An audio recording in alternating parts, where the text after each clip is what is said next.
Morning. Good morning. Good morning. Going. Can you hear me? Hi, Deanna. Hi.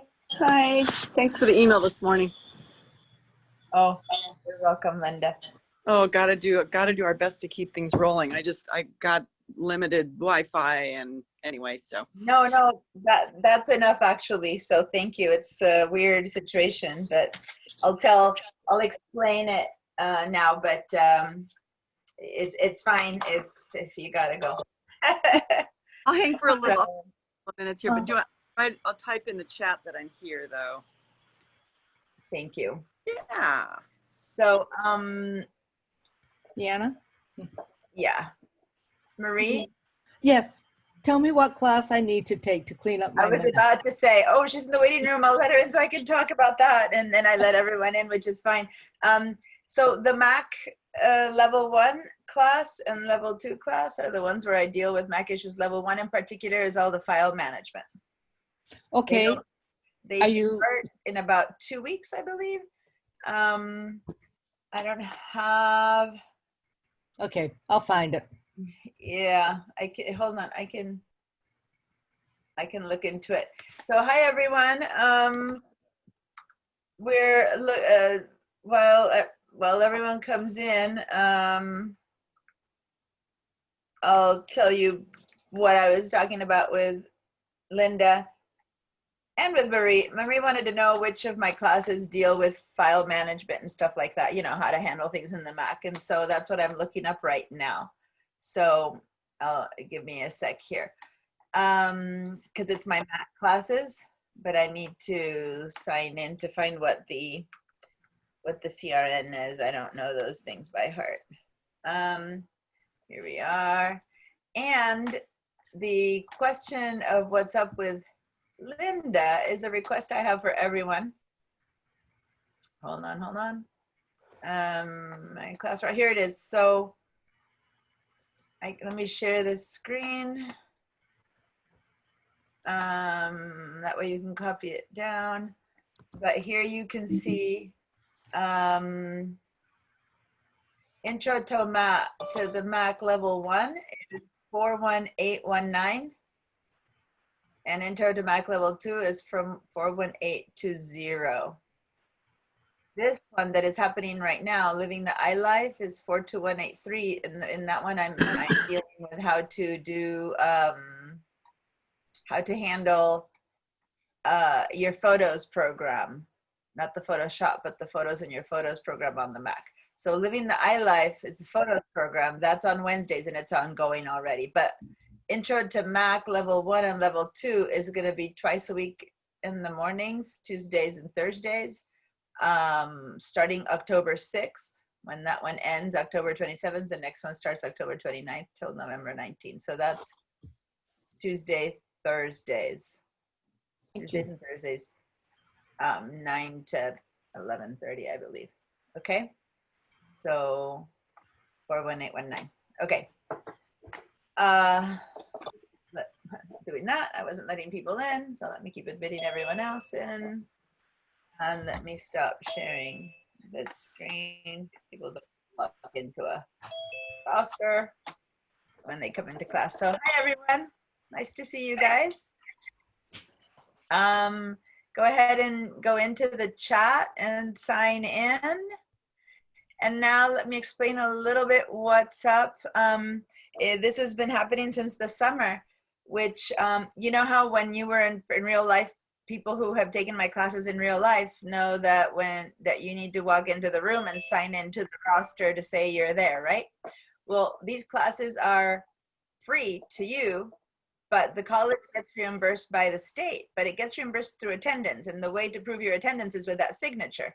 Well, here we don't have that signature, but what we have is your attendance. Either I'm asking you to sign into the chat. I have a way in the back of the course to have an idea of who showed up. And as Plan B, that kind of helps too, as long as the name of the person's account is similar to the name on the roster. So here's what's up. because I'm recording the classes, which is, I think some people don't like it in other classes if they're talking about personal, you know, I can imagine in a class where you're talking about things that are very personal and dear to your heart, that it would be weird to have them recorded. But for our class, I've actually found it great because students can go back and review the portions that, you know, they need. So anyway, it's controversial, but it's required. So I'm having to record them all. So then when people miss a class and watch the recording, the good news is people aren't behind a whole day anymore, which is awesome. I love that. But the problem is that just if you watch all the recordings and don't attend, I can't report your attendance. Watching the video is not considered attending class, and these classes are reimbursed by the state based on attendance. So say that you're going to miss a class, you have an appointment, you're traveling, you don't, you know, you think it doesn't matter because you'll watch the video, then we can't get apportionment for your attendance. So my request to people who need to miss is if you can even do a portion of it, sign in and do that portion of it, or even if you just sign in and sign out, at least that gives me your attendance in that background roster that I said, and your name appears. And I'm not sure if it's kosher or not, but as long as you watch the video, I consider it kosher because you are taking the class by watching the video, and by signing in, we're getting to say that, yes, you got the knowledge from that day. Now, if you're not watching the videos, you're just missing it completely, then I wouldn't feel good attending, right? But if you're actually going in and taking the class, at least we can get the money for you. Does that make sense? So anyway, the request is if you have to miss, let me know, you know, hey, I'm going to miss today's class, something's happening. But then if you can do a quick sign in, sign out, because maybe you're going to be busy at 10, but at 9 you can do it. Or even at 9:15 you can do it, and then you have to leave by 9:30. Then that would really be useful for us from the point of view of attendance, given that you will then take the class only in video form. All right? So thank you, Linda, because that was Linda's issue today and Leland's issue, and I asked both of them, and they're both here right now. So there you go. Now I get to comment on, I can charge for them, and then they can go and do whatever they need to do. And both of them promised to watch the videos. So cool. How's it going, you guys? Is anyone trying anything in Photoshop? I have a question. Yeah. Is there a way to get a personal copy of Photoshop for the Mac so you don't have to do the pretend Windows step? You're welcome to purchase a subscription. Yeah. And to purchase a subscription, not from me, but from Adobe. Yeah. I've shown everyone the cheapest way to do that is go to, I'm writing it in the chat, collegebuys.org. Oh, it keeps trying to give me a space there. collegebuys.org. You go to collegebuys.org. They have an amazing deal right now on the whole Adobe suite, and that is $40 for 6 months and $80 for a year's worth of if you're a student. So the only important thing is that you need to use your whole username at pipeline.sbcc.edu, that email, your pipeline email, to sign up for it, because it's only for for students, for City College students, and it's for it's a California consortium of city colleges. So for all California city colleges, you can go there and buy all kinds of software, even internet access, and I believe laptops and stuff like that for really cheap because you're a student. So go check it out, hotspots and things like that. So go check it out and see if that's convenient to you. Then you can install all of these programs in your own computer and use them. Like half the class here has their own versions, and then you don't need to use the VDI. Right. Okay? You don't need to go through the working in pretend Windows. Yeah, it's not pretend, it's actually Windows. It's just virtual, but yeah. It's kind of a pretend Windows because the File Explorer isn't really there, so it is a bit of a pretend Windows situation. It's better than not having a class, right? But right. Okay, great. Thanks. You're welcome.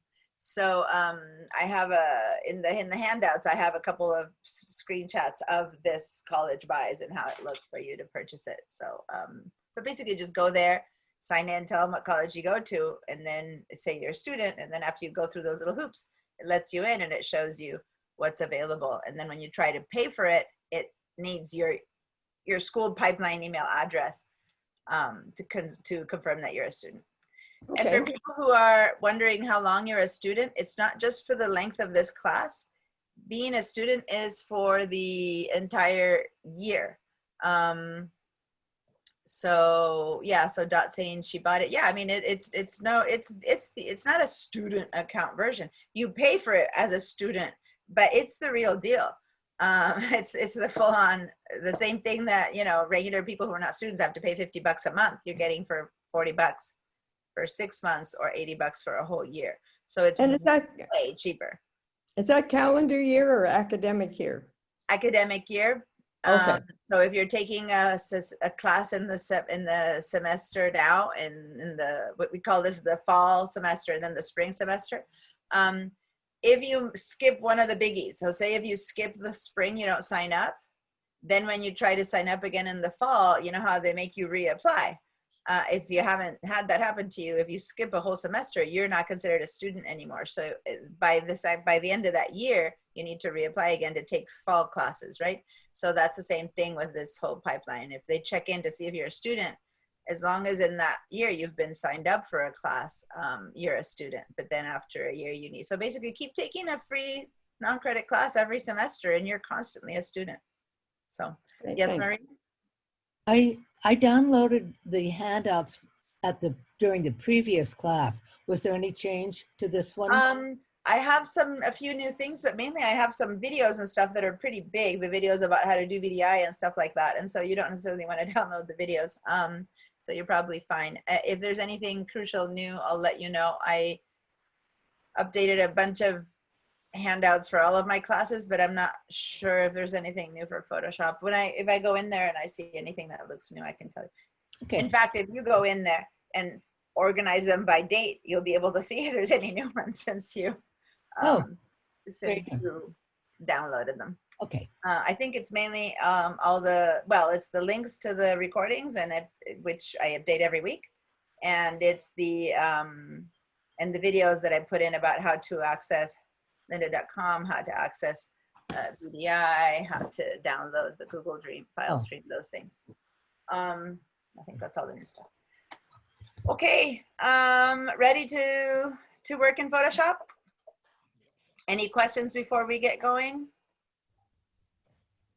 Okay, so this is great that that you asked about owning the program. As you can see, this is very useful to have VDI, but it's got its little idiosyncrasies that if you can have your own, that would be better, definitely. Okay, so I am going to share now my screen and pop into Photoshop. Okay, now if you've done this part already, that would be the best, but I might always do it now kind of fast, assuming you know how to do it. Whoops.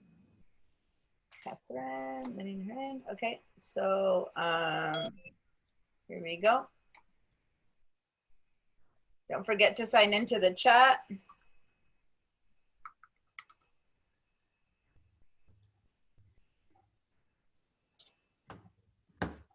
Okay, so this takes about 30 seconds, so good time. Oh, that's going pretty quickly. Remember, for those of us going into VDI, that you need to, if you didn't sign out of Google File Stream at the end of the day, which I had you guys do that, but some of you had to leave early or something, then you need to sign out now and then sign in again. And how we do that is from that bottom right little tiny arrow that pops up in the taskbar. I'm gonna demonstrate it to you today one more time, but after that, sign out. Remember to sign out when you leave, and then when you sign in again, you just sign in. Either that or just every time refresh it. That's the one thing that can become a problem with VDI if you have an old sign in. Okay, and now if you're signing in with your second device, go ahead and do that. And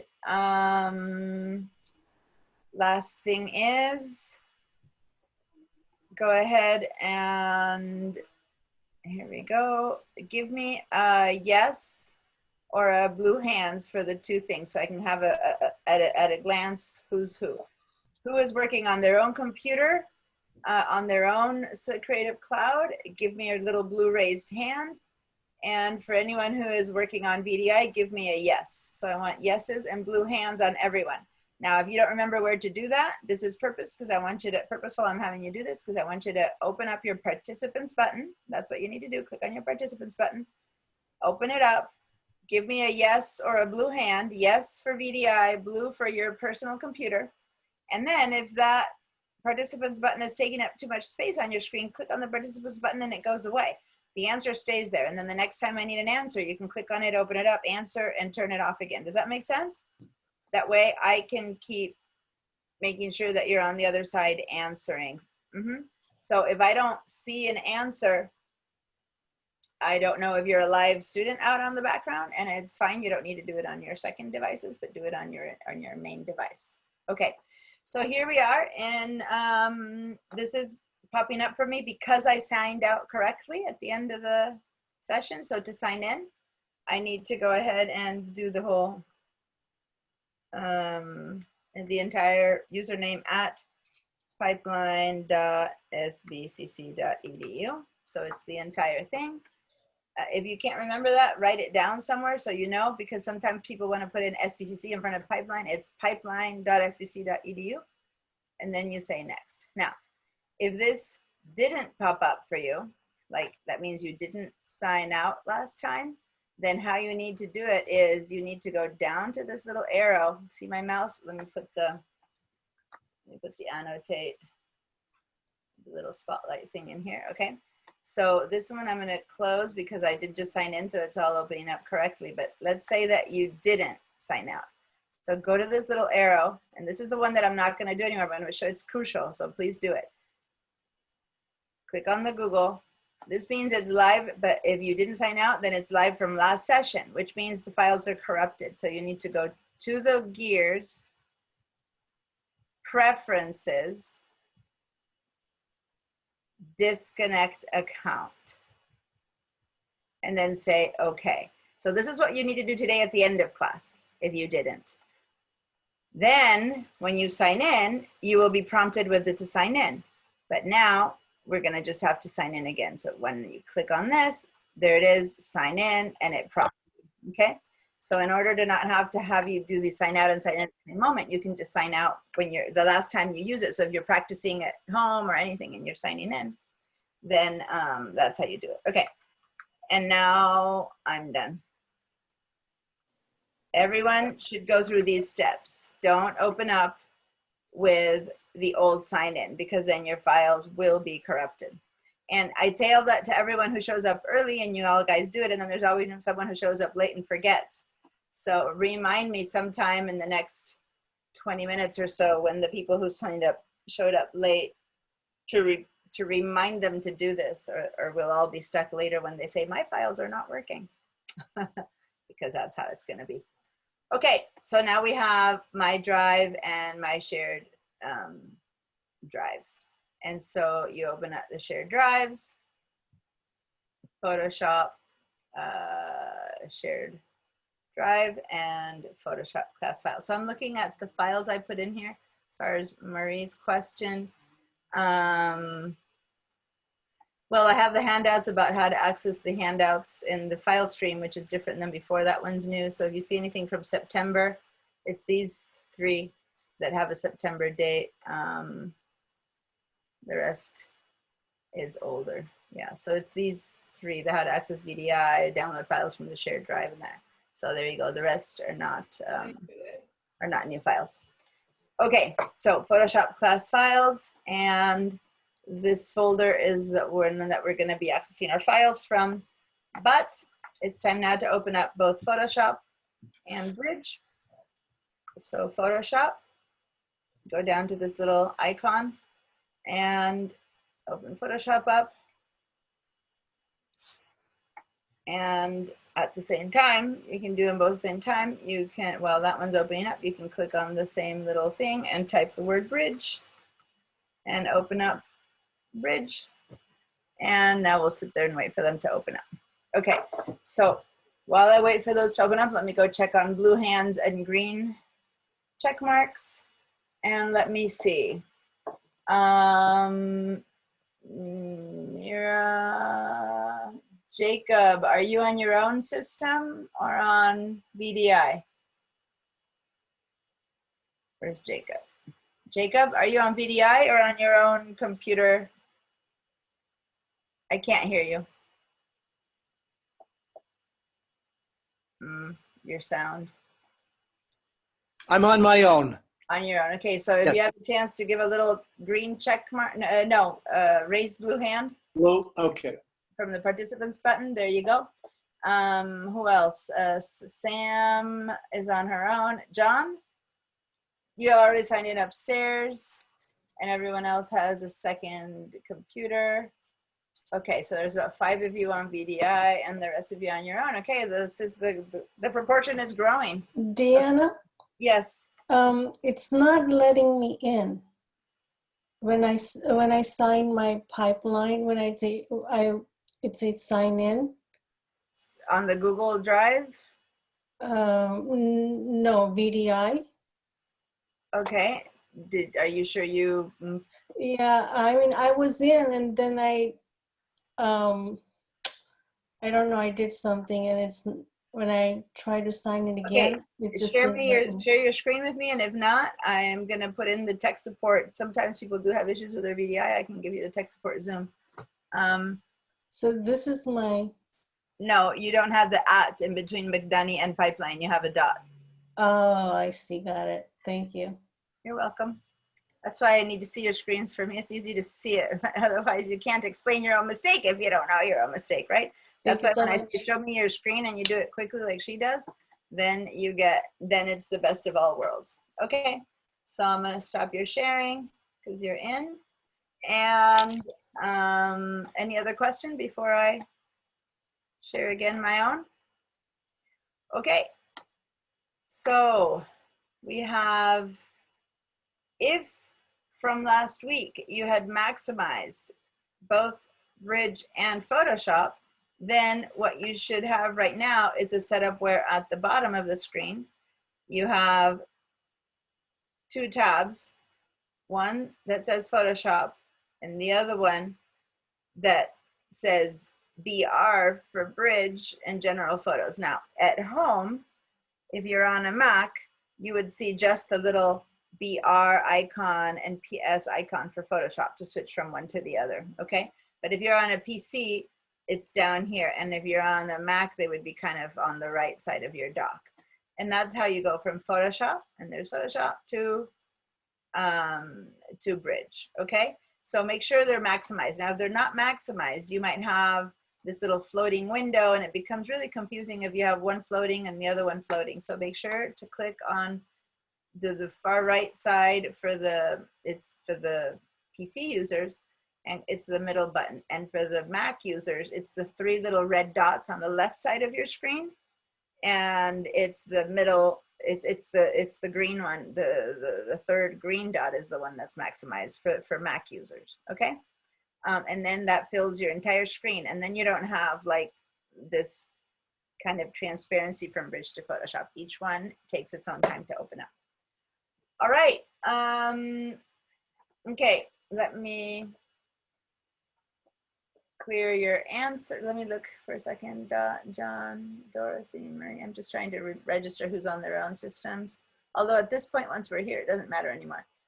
Hannah, Mira, Peggy, Owen, Karen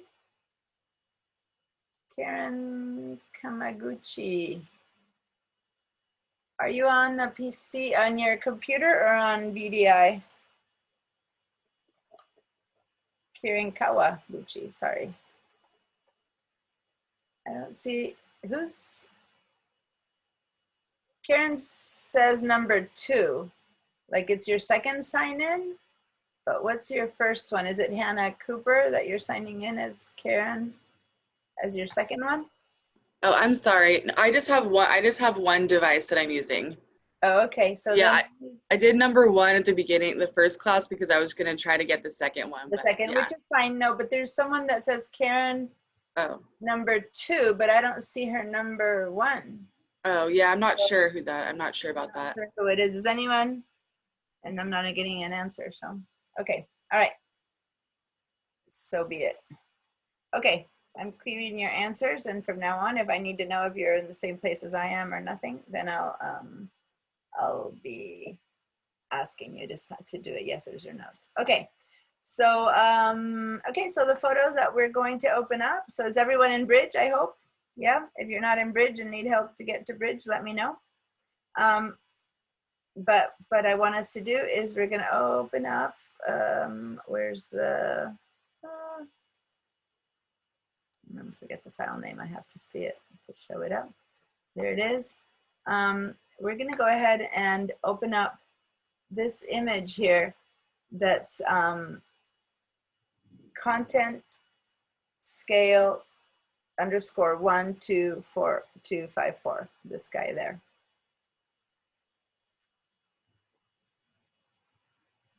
Okay, is everyone there? You found it?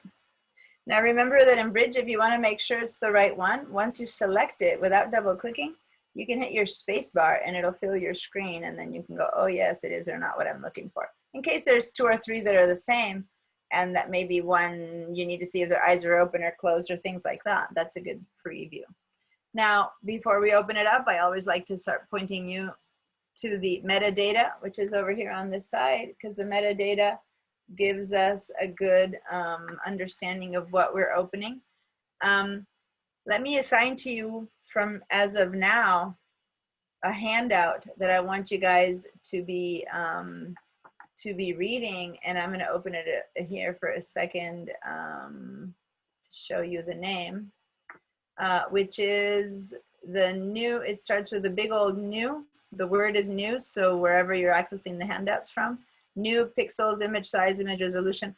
By the way, to access these handouts, you don't need to come through VDI. If you just want to check out the handouts, you can just sign into the school's Google Drive, like the people who are at home are doing, okay? But if you are in VDI, the new pixels, image size, and image resolution in photos, that handout is the one that talks about resolution. And if you've been in my classes before, you've already read it. And if you think that you're wobbling on resolution, read it again. But if you've never read it before, and you definitely need to sit down with a cup of coffee, it's 13 pages. I'm warning you because it's not like a little paragraph. Take your time, set aside half an hour to read it. Okay, someone just signed in with a second device, Dorothy. You need to turn the sound off of your second device. There we go. Thank you.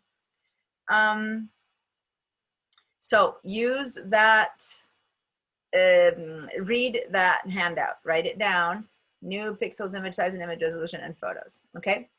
Now, for those of you who already read that one and want to read a little bit more about resolution and stuff, then you have this one here called Image Resolution and Print Quality, or How to Resize Images for Email and Web with Photoshop. Those two are to be read after you've read this first one. So if you only have time to read one, read this one, and then get around. This is how to deal with for print, and this is how to deal with for screen.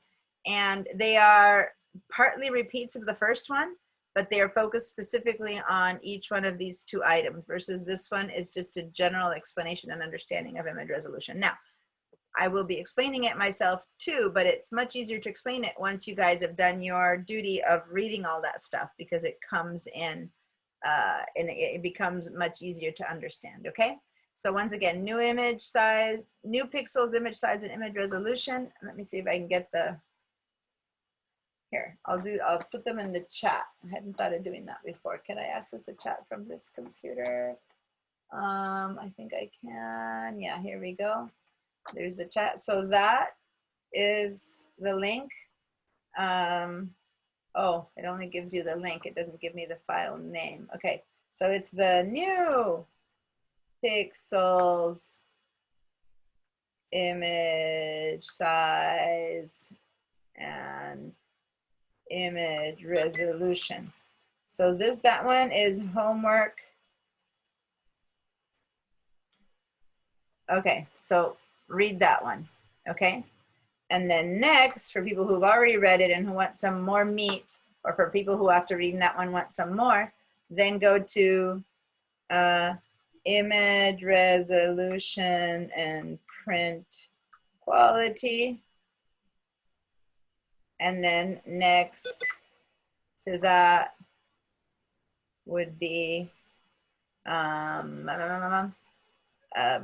to resize images for email and web. Okay, so Yeah, if the metadata doesn't show up, how do you open that panel? what's that? Sorry. If the metadata does not show up on Bridge on the right side of the screen, I see the histogram and other things, but not the metadata. Okay, so go check and make sure that you're in the essentials. It could be that you're in some other view here. You can go to essentials, and if you are in essentials, then you might want to go to this little arrow after these 5 things. Click on this arrow and say reset the standard, reset the workspace for essentials, and then everything will pop up. If that didn't work, let me know and I'll look at your screen. Okay, thank you. Okay, and then I always like to minimize the columns on the sides because I don't need this so much, but what I need is more of this. All right, and then don't forget that to make these a little bit bigger, this little zoom bar down here allows you to see the thumbnail a little bit bigger or a bit smaller, and that helps make them a bit bigger so that when I show the one that I want you guys to open, you'll see it. Okay. So now this is the one I want us to open. So I was saying, I segued in to tell you what handouts to read, because this conversation I'm about to have right here, which has to do with understanding the metadata, will be something you'll understand more once you have that, once you read that handout. Because we're talking about resolution when we're saying the words PPI, which is pixels per inch, when we're talking about the total pixels per image, or when we're talking about the file and dimensions and stuff like that. So just rather quickly to begin to break up this notion for you guys, I wanted to explain that this file, if you look at the metadata, I don't know if you can see, let me see if I make my screen a bit bigger here. In the metadata, it says dimensions and then dimensions again. It's like, how can you have 2 kinds of dimensions? Well, yes, in Photoshop, there's the dimensions in pixels. I guess it could say, to make it easier for you guys, but it says dimensions in pixels as 1279 by 851, meaning the entire side, the width of the photo has a total of 1279 pixels, and the height has 851. In the case of this computer, that means that in inches, it measures 17.8 wide by 11 high. But whilst this one is an absolute real number, this one depends completely on the resolution. So these 2 are linked, completely linked. Whereas this looks like a really nice photo, I can get a big print out of it. The fact that it's 72 PPI is immediately telling me, oh, no. Because you need a 300 PPIs in order to print this picture. So if it says 72 PPI, it's telling me a number that seems kind of fake. When we get into that a bit more inside, I'll show you, but this should tell you, oh, this number is not printable. Unless you see 300 here, you can't believe the dimension in inches. Now, once you do find 300 in here, whatever number it says in inches is truly how big that image can print. Now, I'll spend more time on this, but this is really important for you to understand. PPI means pixels per inch. So basically, if you have 1279 pixels and only 72 of each one of those goes into an inch, you get 17 inches out of it. But if you pack 300 of those pixels in an inch, so divide 1279 by 300, then you might only get a total of 6 inches, right? Or something like that. I mean, Photoshop does the numbers for you, and that's why I don't have them in my hand. So then you really could only print that picture at 6 or 4 or something like that. So it's about dividing that number by whatever resolution you have. And so if you want 300, and let me go, I'm going to grab a calculator here just to do it really quickly. If I do set 12, you can't see my calculator, 1299 divided by 300, 4.5 inches wide would be the most by about, 2 or 3 height. Does that make sense? You don't need to understand it completely, but begin to get the message that dimension in inches is fake. Whatever it says is based on the pixels per inch. So for printing, this is nothing. This is not true. You do get a 4 by 3 photo out of this, but not a big old huge wall poster. Okay. All right. So to really get deeper into that, you need to work on that handout, but that's the gist of what you're going to be getting in that handout. All right, so now let's open that in Photoshop. So to do that, we need to double click. It's a JPEG file, okay? We're gonna double click and it's gonna open up in Photoshop. All right,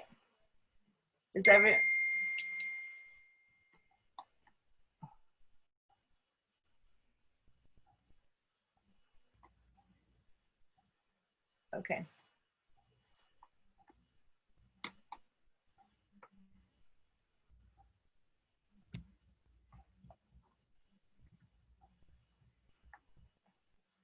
All right, is everyone here? If someone is not able to open this photo, please let me know. If you have been able to open it, then you're fine.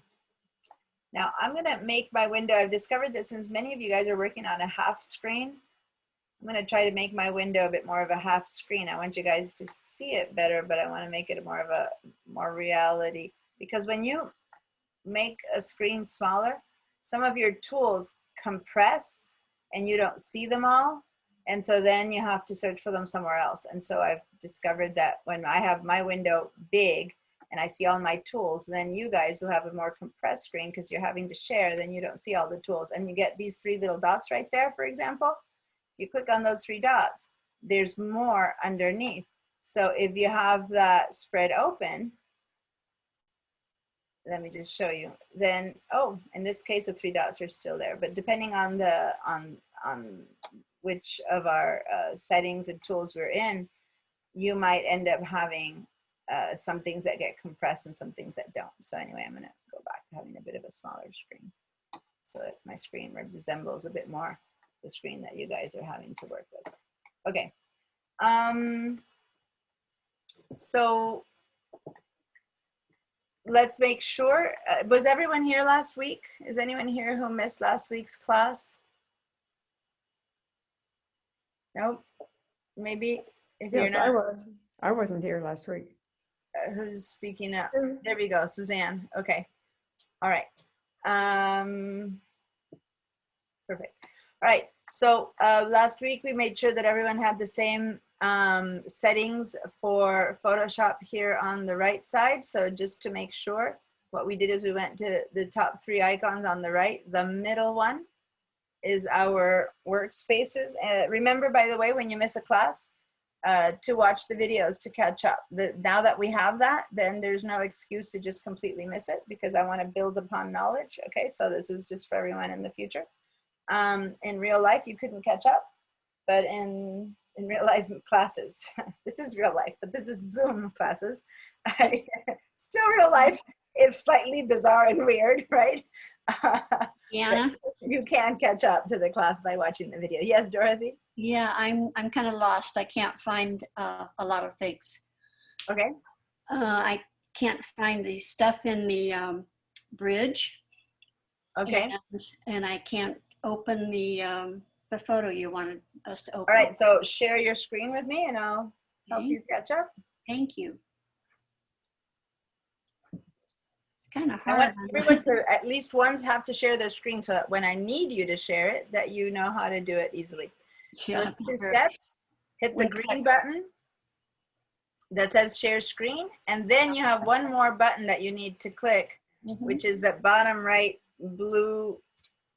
Once you hit share screen, you go into a mode. Everyone needs to try it at least once so that you figure it out. You go into a mode that shows you which screens to share, and then you have another button there you need to click. Then the share happens. Okay, so you all need to do that so that I can so I can help you. Okay, so you are in the right place. You're not in Bridge. You're in Photoshop. Okay, so did you open Bridge perchance yet? Yeah. There's Bridge. Okay. So you're not in the photos in Bridge. Okay. So where did you put on your computer my photos? Or I downloads? think they're in downloads. Okay. So there you have Dreamweaver class files. There it is, Photoshop class files to the right, the big old folder. Yeah. Double click There we there. Perfect. And now go into general photos. The second one. Perfect. There you are. Oh, Now okay. scroll down. Now yeah, scroll down. And if you were to make this window bigger like I requested, then it would be easier because you'd see everything bigger, but never mind. So double click there and it'll open in Photoshop. Yeah. Perfect. Anyone else? Thank you. Anyone else who needs a hand, especially if you're not seeing the things the way I am? You might, like if you have the files at home and you might be, nope. Okay, speak now because I'm starting to share my screen. All right, we're on again. Cool. By the way, what Dorothy did is perfect. Don't fall behind. Stop me when you notice that you're not where the rest of us are. Otherwise, later it takes much longer to catch up. Okay. So this image here, by the way, it's an image that's a sample image from a series by Scott Kelby. That's why he has his watermark here on the right. Oh, let me put my annotation tool again. Here we go. Which I see that over there, which is why that's there. This image here has some pretty subtle colors. Well, they are colorful enough. I'm letting Carol in. There we go. But there's always something you can do to colors to enhance it or not, more or less. But when you look at an image, you first need to think, is this ready to go? Is there something I can do with it? Is there something I can do with it in Photoshop to make it better or worse or different? That's the first thing you need to train your eyes to see what you can do better. And many times we look at something and we go, oh, we think that it's ready to go, that there's, nothing else we need to do. Sorry, that was my bad that I had that thing on it. You should all have just the background. And so when you look at an image, you might not even be aware of what's possible or what's doable to an image. So that's why you need to train your eyes. But I'd like people to throw out something if you think this image needs anything at all. And there's no right or wrong answer. Look at the image and tell me if you think something could be done to this.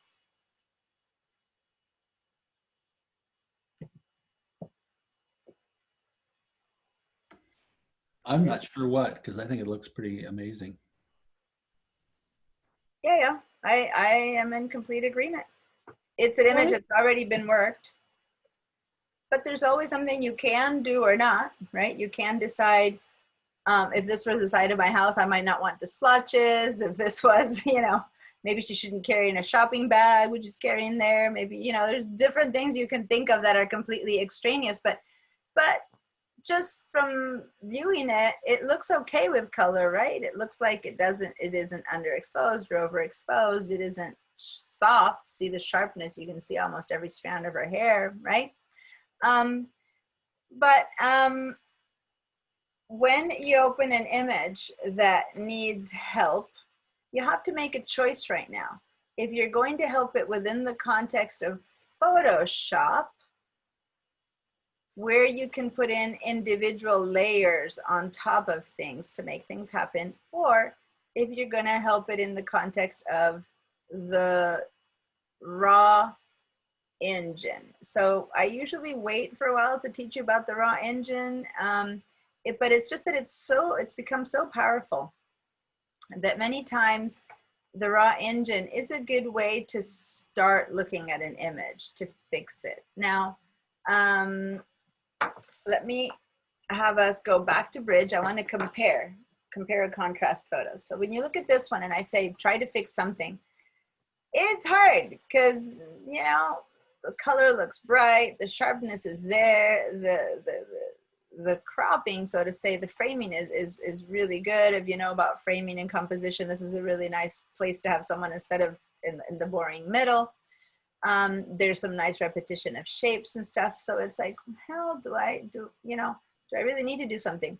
Well, yes, there's some things we can do, but let me help you guys go down to Bridge. So go down to your track bar or dock if you're on a Mac. Click on the Bridge icon, and that's how I want you to be able to switch from one to the other, okay? Click on the Bridge icon. And now let's go to another image, and I'm gonna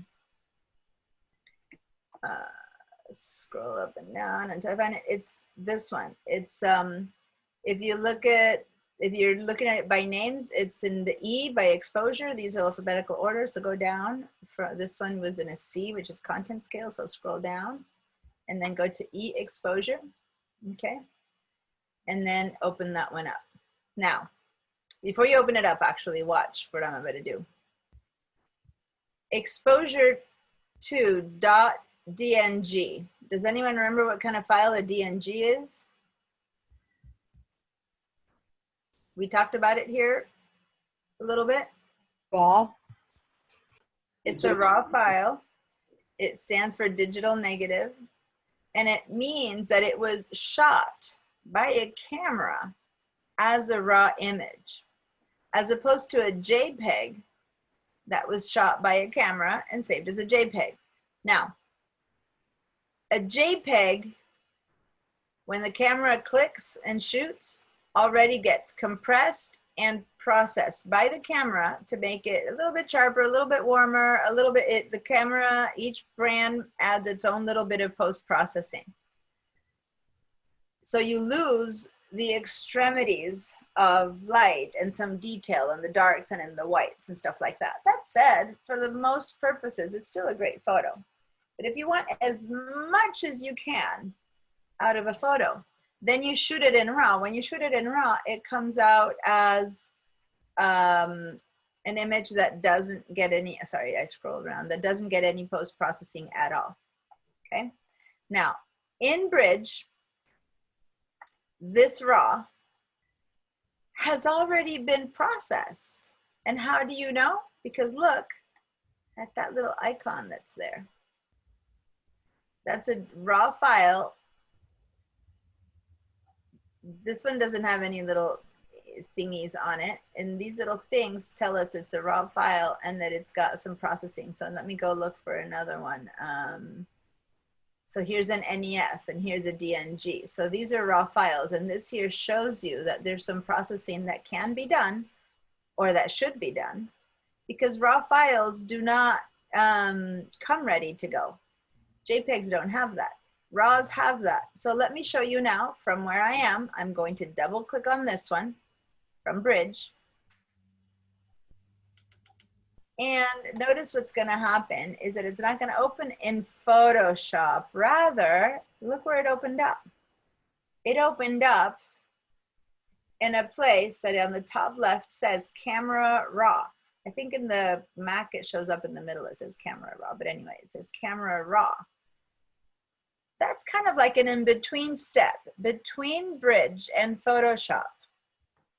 It's before I open this in Photoshop, I'm going to first open it up in RAW. This happens when a photograph is already taken as a raw image. The raw image, when you double click on it, opens up in RAW. Now, I'm going to stop right there and ask, is that working for you guys? Because if you guys are maybe not using Bridge and opening it up, yeah, my computer Finder, says a pop-up said set up camera raw 12.4. okay, so say okay or yes or. Okay. Oh. If you Okay. need to and share now my, it's- if weird stuff is happening, I'll have you share the screen. But if it's just say yes and it's working, then that's good. Get started. Anyone else while he's doing his setup? Anyone else for whom you're not seeing camera raw when you opened up this image? Yeah, mine says welcome to Camera Raw for 12. Mine says open with. Okay, so hold on. Mira, you were saying it says welcome to Camera Raw, but is it letting you proceed? It just means you haven't used Camera Raw yet. No, it says bug fixer. What? Bug fixture. I think I better share. Yeah, I'm stopping my share. The first time you open Camera Raw, it needs to be set up, and that's why I stopped here to ask. But after that, every time you open a Raw, you'll be fine. So go ahead and share. Welcome to Camera Raw. Look and feed, bug fix it. Oh, can you scroll down? Sometimes I've noticed that it doesn't let you scroll. There's something down there that says proceed. No. Can you pinch with your fingers to make things smaller? I've had this happen before on I'm in the same place. This is Carol. VDI. Okay. Yeah, Same Owen- place as well. A lot This of you is guys Owen. I'm in here. the same place. Go ahead and see if you can just automatically say okay to it by hitting the return key. Hit the return or enter key, and it needs you to say go ahead, start. But for some reason, Nope. it's hitting, it Nothing is doesn't. happening when I say Nothing. return. Oh, that is so frustrating. That is so frustrating. I've had that happen before, and how did I get around that? Because I'm using it in VDI too. Okay, go ahead and hit the escape key. See if it gets you out of there. Oh yeah. There you go. Okay, did that work for you all? Yes. I was trying to remember what I had done. It was the escape key. See how now you're there? Mhm. Now at Yes. the top? So does that mean we're set up? Yeah. Okay. Thank you. So did that work for you, Owen? Yes, that worked. Okay, it's that box as a welcome key is a dialog box, and when you can't see the okays or the cancels, hitting the return key is saying okay to a dialog box, and hitting escape is saying cancel to a dialog box. So by escape key canceled out of there, and it was just a little welcome, let me show you around thing. So now it lets you in. I just didn't know if it would take you out of Raw or if it would get rid of the dialog box, and that worked. So good. So is everyone up and running with Raw now? Give me a little yes, everyone, to make sure that I'm not missing on anything. I'm gonna meanwhile share my own screen again. So thanks for speaking up, those of you who did, because as you can see, if you don't say anything, I just barge through. Share my screen meanwhile. Here we are. Okay, now here's the thing. The raw window can also be showing up kind of small like this in the middle of Photoshop, and it can be confusing to see it so small, right? Floating on stuff. So the raw window itself can be made to go to full screen mode. And why not see this image as big as we can, right? So click on that little guy here to make it big. And for some of you guys in the old version, it didn't have these little arrows. In the Mac, it's still the little 3 dots on the left side. Click on the green one to fill up your screen. Because if you're trying to fix a photo, you want to see it as big as you can, okay? All right, so for anyone who's used RAW with me before, RAW in 2020 has changed. So if you have an older version of RAW that you have not updated, it looks different than what I have right here. Who is working on a RAW that looks quite different? By the way, the tools are the same, but they've changed the interface. So who has an interface in their RAW that looks quite different than mine? In fact, this little image and be instead of there, well, you'll have a little image right here, and then you'll have, instead of seeing this stuff here, you're gonna be seeing something more like that, with little dots here. No one? Are you all on the newest RAW? Janet, so I'm looking at the screen that you're sharing right now. Okay.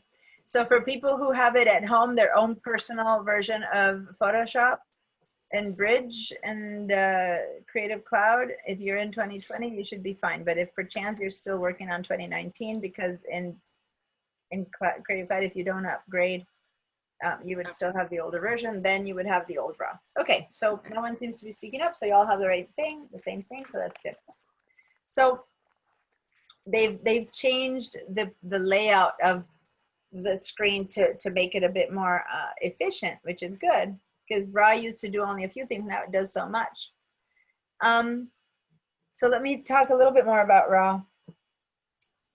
A raw image is an image that, as I said, has all of its inherent pixels that were captured by the camera, depending on the available light that was there. And they have been untouched, unfixed by the computer, by your camera. So, so it has the potential to be a much more amazing photo than that initial JPEG, because the JPEG has already had its wings clipped, so to say. But we opened this RAW and it instantly opened itself into the RAW engine, because you cannot have a RAW image that's without processing it through RAW, because inherently, because it's unprocessed, it needs help. So any RAW image that you photograph is going to have to be post-processed, right? So it opened itself into here, versus the other image that was a JPEG opened into Photoshop. But from Photoshop, if I want to work with RAW with the other image, I can. So I'm going to show you that next. So just because it's not a RAW image by nature, by the moment of being clicked, the tool called the RAW engine, which is this one, can still be used on a JPEG. You're working with a lesser quality to begin with, because it's already been clipped at the wings. But the tool, which is an awesome tool, is useful. And I think that if we start creating all images with RAW first, then you use Photoshop for what Photoshop is best, which is masking and all that kind of stuff. Instead of using Photoshop to make the exposure correct and all that kind of stuff, if we do that with RAW, it's a better workflow. So that's why I'm going to show you how to work RAW with a RAW image, and then we're going to go apply RAW to the JPEG, which is not a RAW image. And I'll show you how to use RAW for both, in both circumstances, okay? So here we go. We have an image that, now looking at it, do you think this image needs anything? Yeah. Speak up. What do you think it needs? Needs to be cleaned up on the windows. You can clean the walls. Do something with the thermometer or the temperature gauge there. Mm-hmm. As in do? As in probably bring it out more, brighten it, make it easier to read. Okay, keep speaking. Everyone else propose what you think. So Carol mentioned cleaning the windows, making the thermometer easier to read. What else? I'm not saying yes or no to any of them. Just, it's your opinions, right? Because you're in front of the photo.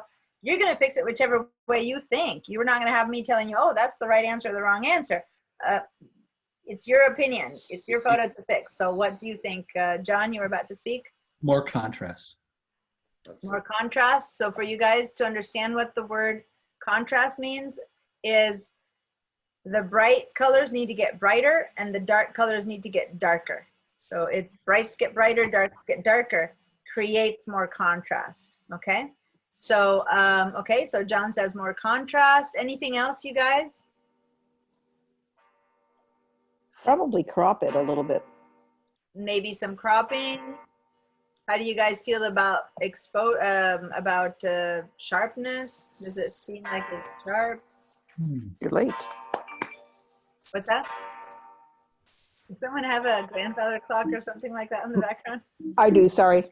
No, that's fine. I haven't heard one in a while. I like that. Straightening it up. Okay. Straighten it up. Straightening it. Crooked. Crooked. All right. I mentioned the word sharpness, but I want to point out that I mentioned it as a question. So I want you guys to look at this photo and look at the sharpness and tell me, what do you see in this photo as far as sharpness? Yeah. Seems blurry to me. All of it? Certainly the thermometer is very blurry. Mhm. Well, okay, actually, I think the window pane. let me correct you on that. The thermometer in per se, in fact, if you look at the window behind the thermometer and the metal holder for the thermometer, that area of the photo, in fact, is very sharp, including the thermometer. It's just that the thermometer is hazy because it's got the glass on top of it that's probably really old and yellowed. But if you actually notice, the window behind the thermometer is very sharp, and as you move to the right of the image, it becomes blurrier and blurrier. And that's a type of photograph where you have a very shallow depth of field, where you're either purposely or not, depending on what the photographer attempted to do it or if it just happened, where you've got an area that's in focus and the rest is not. Now that is many times purposely done, and other times there wasn't enough light and the camera just does it because it has no other option. I'm not going to get into how to take the photograph in this case because this is the photo we have. But maybe we want to enhance sharpness or not. But when you have things that are sharp, you can enhance sharpness. When you have things that are not sharp, you can't enhance sharpness. You can't fake sharpness. So the left side of this image here, I'm going to take my little spotlight thing again. This side here, see how sharp that is? That is tack sharp. You can make it sharper. You can make it look even tack sharper. But as soon as you start losing focus, see how soft this stuff is right here? You can't fake that. You can't make that any sharper. So the first lesson of photography is if you look at an image, and if the purpose of this photo is that it should all be in focus, like it really should all be in focus, then you got to say it's no good. Trash and start with a new one, because you cannot get focus out of something that's sharp. That is one of the few things that post-processing does not give you. It does not give you more sharpness. That has to have happened in camera. It used to be that you had to do everything right in camera or your photos were a mess. Now with just about any camera, anyone can pick up a photo and make a good photo out of it in post-processing. So for us photographers, it seems like it's, you know, hey, come on, everyone can take a good photo now. Not so. There's still a lot of tricks up our sleeves for professional photographers that we can make it better. But to say the truth, one of them that is really impossible to fake is sharpness. If you wanted this to be sharp, you cannot fake it into sharpness. Okay? Now, I don't think this photo needs sharpness here. I think it's fine the way it is. I think the fact that it's soft here is just part of what this photograph was all about, because the blurriness here leads us, and so do the leading lines and the blinds and these things lead us to what's supposed to be the central part of the image, which is this old thing. So I'm fine with it being out of focus there, but I just wanted to explain that you can't fake it. If you have like your favorite aunt and she's soft and blurry, can you make her better? No. In that picture, she won't get any better. You have to get a better photo. But can you enhance something that's almost sharp and needs some help? Yes, you can enhance. So this is enhanceable, that not. Okay. Contrast wise, yes, I completely agree. We need to add some contrast to this. It's very flat. And one of the ways I can demonstrate that flatness to you with tools is head over here to the little series of mountain peaks that we have. That's called a histogram. A histogram, and this, some people last week said theirs was black and white and others were color. I think someone mentioned that. And I said, don't worry. That was the one that's inside of Photoshop. This is the one that's in RAW. Just to be clear, does everyone see the histogram just like mine with little outlines of color around the gray? Yes. Okay. It doesn't matter too much anyway, but I just wanted to make sure whether this time you were seeing it the same as me. What the histogram does is it's measuring this image's light. And what I mean by light, it's telling you how much of these tones, because it's not about color, it's about the tones, how much of these are really dark or really light, meaning it thinks of this image as if it was a black and white image. It thinks of this image as there was no color in here. If this whole thing was not no color, then do we have pure blacks? Do we have pure whites? And looking at this image, you would think, well, this is white and there's some black there, but guess what? If I look at the histogram, that tells me the truth. Because the histogram goes from the very tip right there, way over there, to this very tip right there. See a black line? Look at it in your own. There's a black line that goes from end to end. And for this image to have whites, that histogram should have a little bit of this mountain peak touching this end.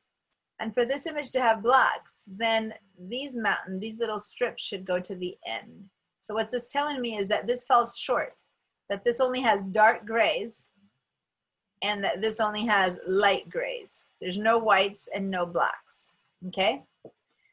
To get to both ends, we're gonna have to do something to this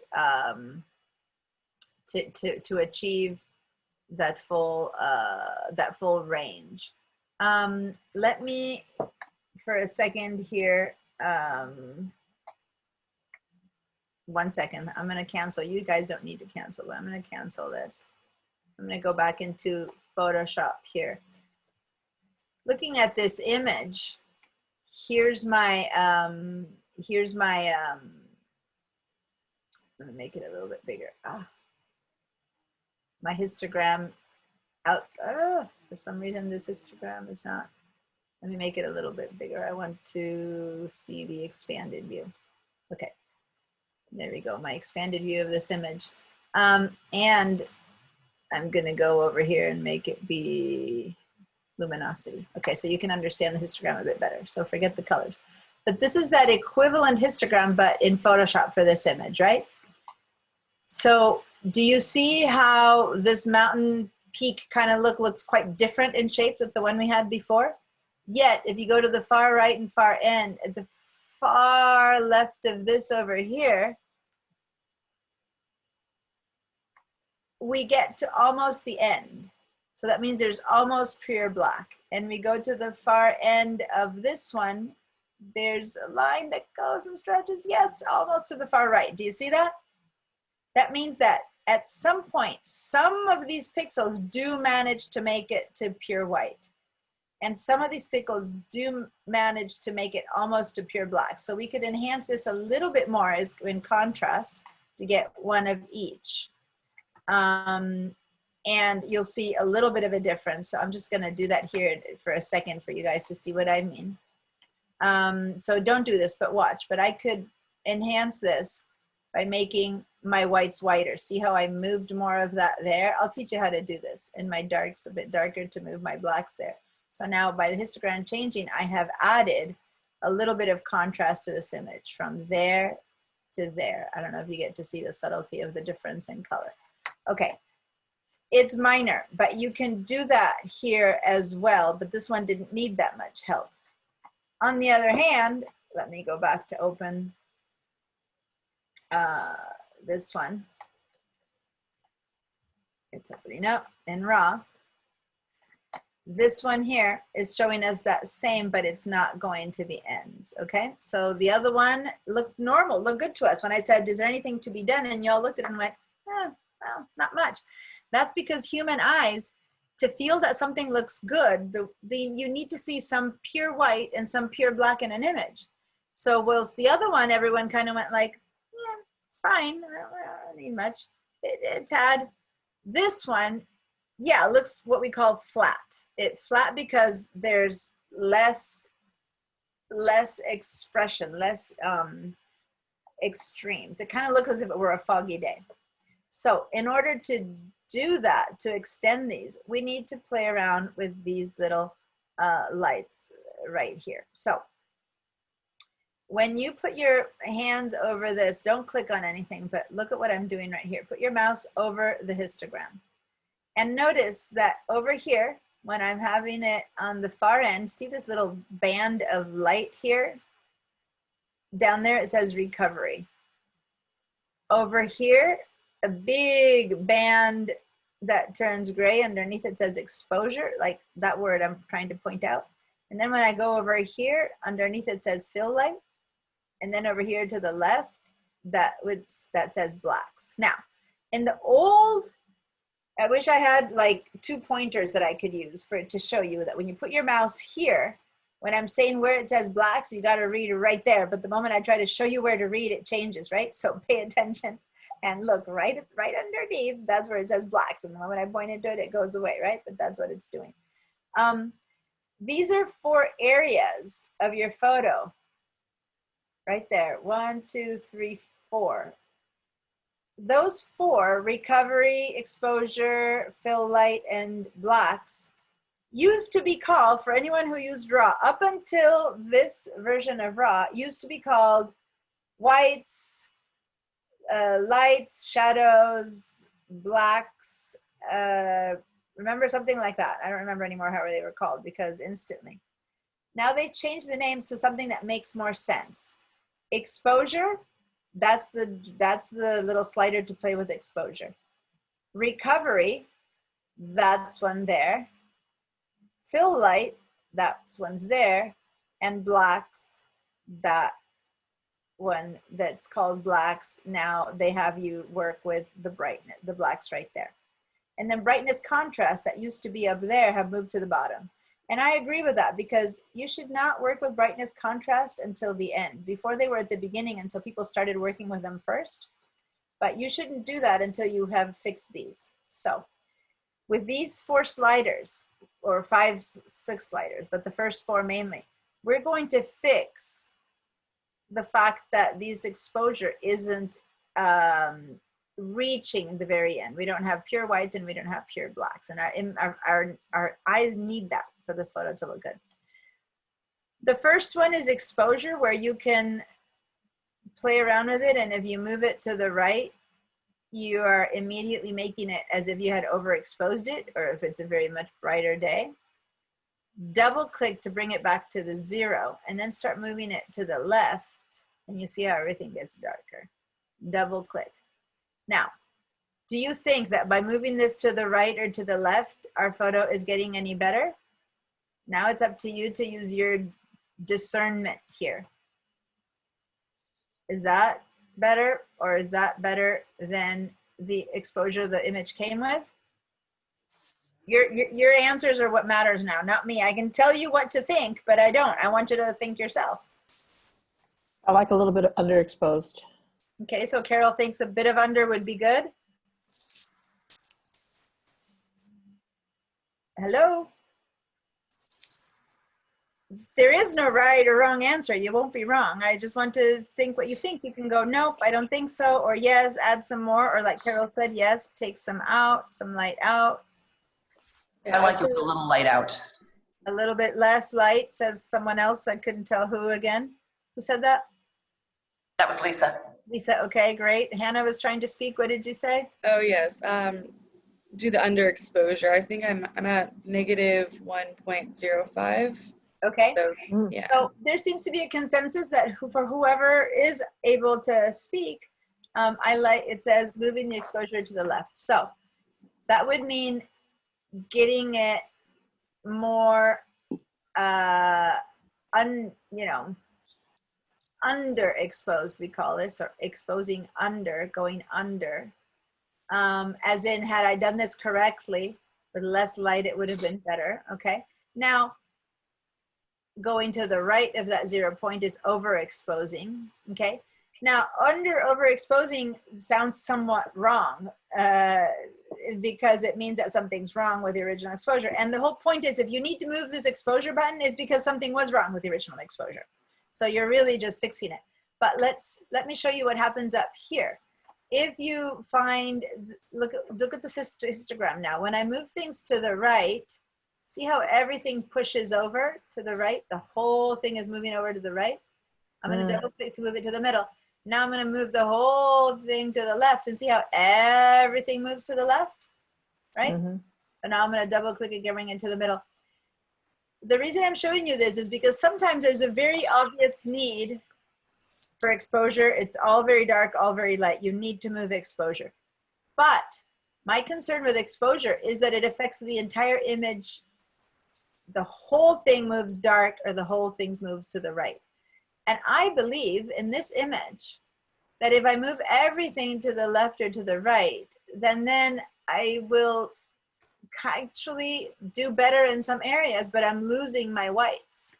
If you look over here, I'm not having whites. So I think that the exposure, I'm going to leave it at middle for now. And this is just my opinion. I'm giving you my opinion now, which is a bit more informed than yours, but it's not a perfect answer. Because I first want to see if I can achieve my two ends of white and black, and then I'll see whether I think the middle of the exposure needs fixing. Does that make sense? So exposure is good when it's clearly all overexposed or all underexposed. But in this case, it's missing on both ends.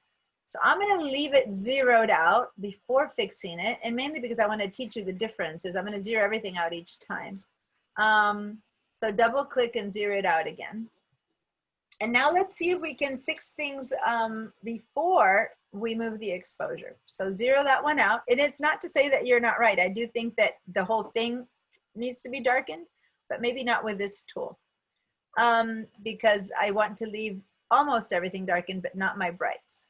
So then I go down to these next few. So this recovery, if we look up here, is targeting the whitest whites, which I seem to have none of, right? So if I start moving this little slider,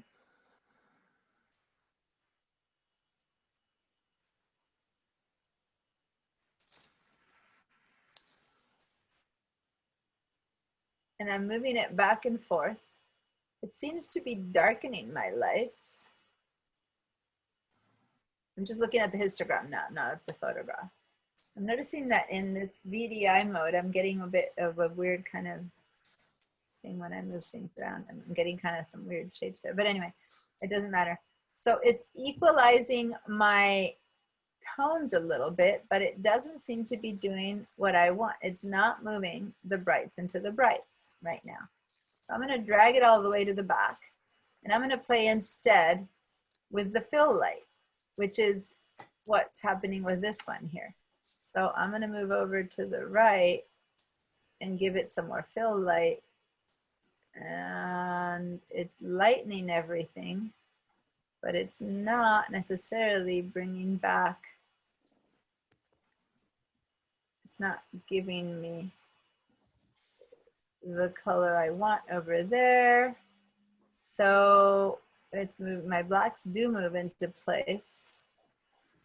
So playing with these guys, I'm not managing to get my whites back. See, I can get my blacks. I can make, see, look up here what's happening with my blacks.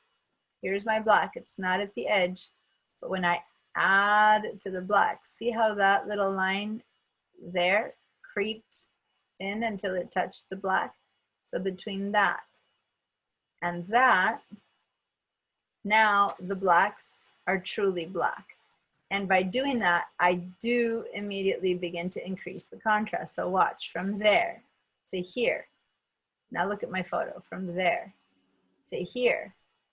Maybe that accomplished enough of that darkness that people said they liked when they did this, but doing this was still a flattening kind of thing because everything moved, versus just darkening the blacks. Darkening the blacks, you got a little bit more oomph to that image, right? Without darkening the whole thing. Does that make sense? Mm-hmm. Yes. And now we can go back to the fill light and see if I can add a little bit of light in there to move my whites over. And then if I do that, I need to move my blacks over a little bit more. So these are kind of back and forth. You move one and then you have to move the other, because as I add a bit more light to make my lights lighter, I need to now go ahead and drag this out to make my darks a little bit darker again. And I'm getting a little bit closer to what I'd like. If you want to see the befores and afters at some point to see if you prefer what's happening or not, then you can down here at the very bottom, look at where my mouse is going. Mm-hmm. There's this little cycles between before and after views. You can click here and you can get on the left, you get the before, and on the right, you get the after. But there's 5 different befores and afters you can check. As you click on that one, you can click again. And then you click again, and then you click again, and then you click again. And so depending on which one works for you. So this one shows you one next to each other. This one actually has a line in the middle, which does nothing for us. This one helped us not at all. The next one is top and bottom, which kind of works. But in this case, I think this might be the easiest one because, and let me do something really drastic so you can see the before and after. The line is being divided in before up here and after over here. Because of the shape of this image, this might help us. Now I'm going to go back to that thing that I did so that you see it. So the subtle difference between before and after, when I, with my details and my blacks, is being shown. This is the after, the bottom, and this is the before, okay? Because these are subtle changes, and so this one might be the best. So basically you need to keep clicking, click, click, click, click, until you get back to normal. So again, click once, and then you go to the first one and keep clicking again, again, and again for the 4 versions of befores and afters, in case that helps you. I'm torn about the befores and afters. Some people love them to see, well, what did I really do? Did it really make a difference? We've made very little difference on this yet, so it's not something that's so obvious. But I always say befores and afters are kind of good to give you an idea of where you're at, but they're also limiting because people won't see your befores and afters. People will only see your afters. So you really need to focus on your afters because there's no comparison for other people. They're going to look at your after and they like the photo or not. So use it to guide you. But in reality, the best thing is to keep correcting from the after. And this is my after. So click up until you get back to your, where there's nothing saying before and after, and that's your after. All right. So I'm thinking that contrast wise, I could do that now just to show you a different way to work with contrast. I'm going to zero this out again. Okay. And zero the blacks and the fills out. So put those back in the original placement, which is with nothing. And let's go now, by the way, let me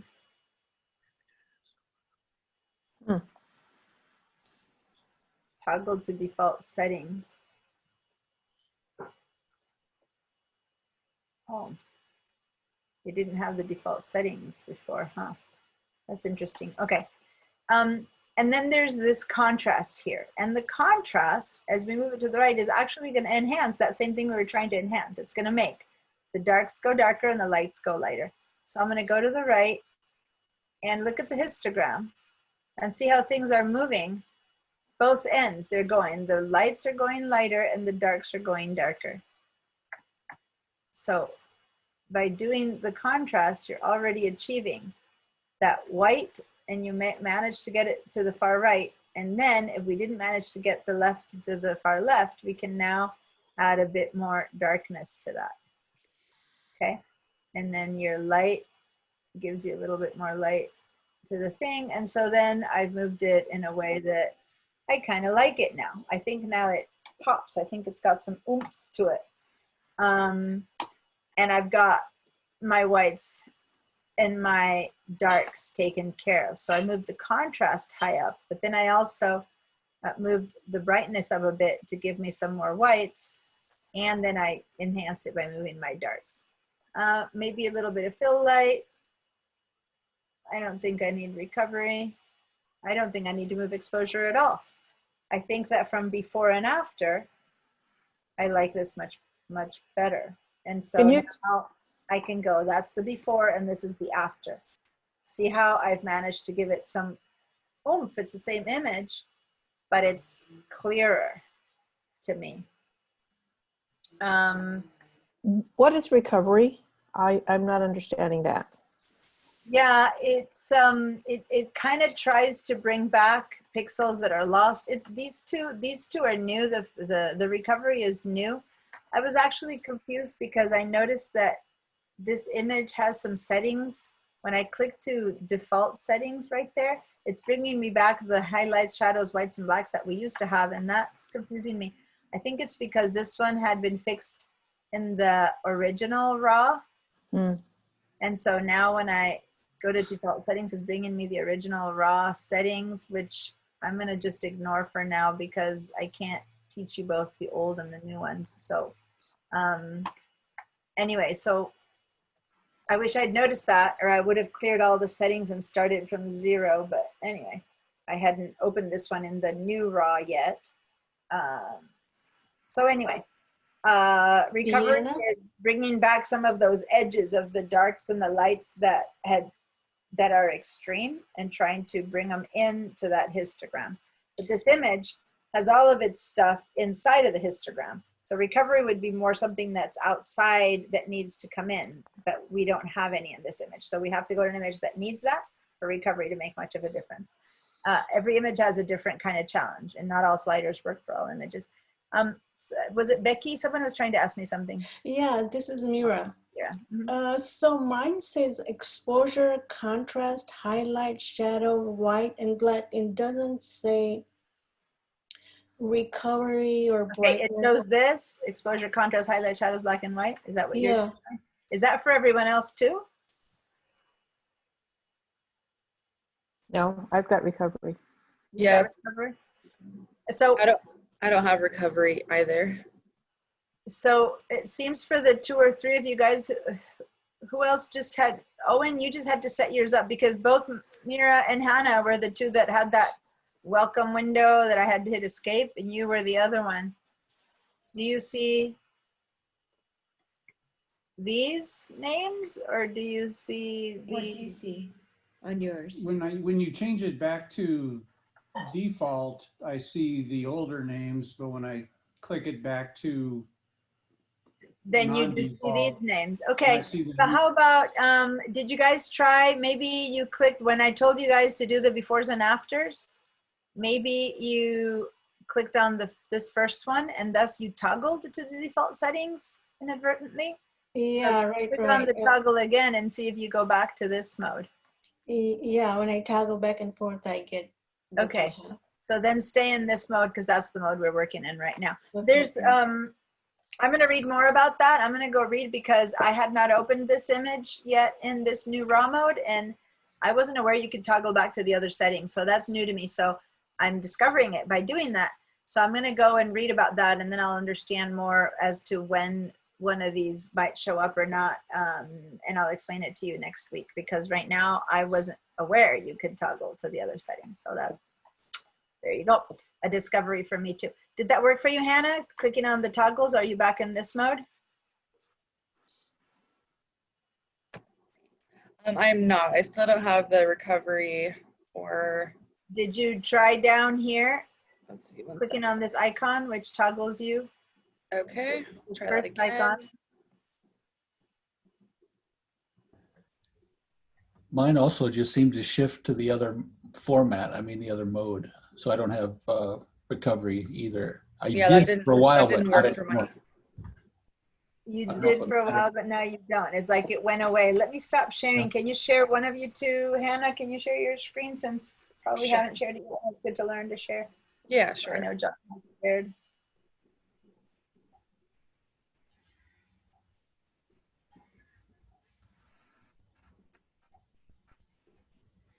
Okay, so when you go down to that, oh, there you go. So when you go to that toggle, okay, go down to that toggle icon.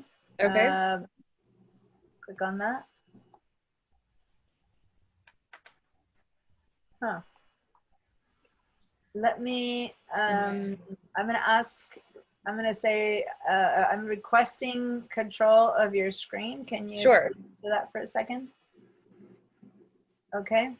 So let me see its exposure, its icon to X.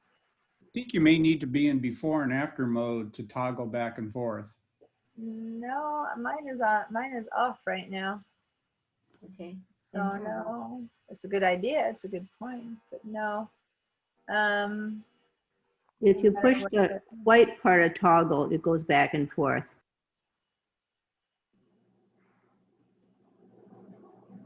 Yeah, she's going back and forth to the settings she made, which is what I expected the toggle to be. This is the before in a way, and this is the after. These are the settings she set.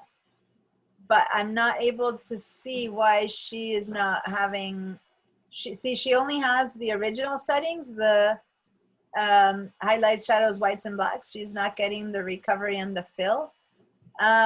which is what this image came with. So I've reached my limit as to why. I'm not seeing here.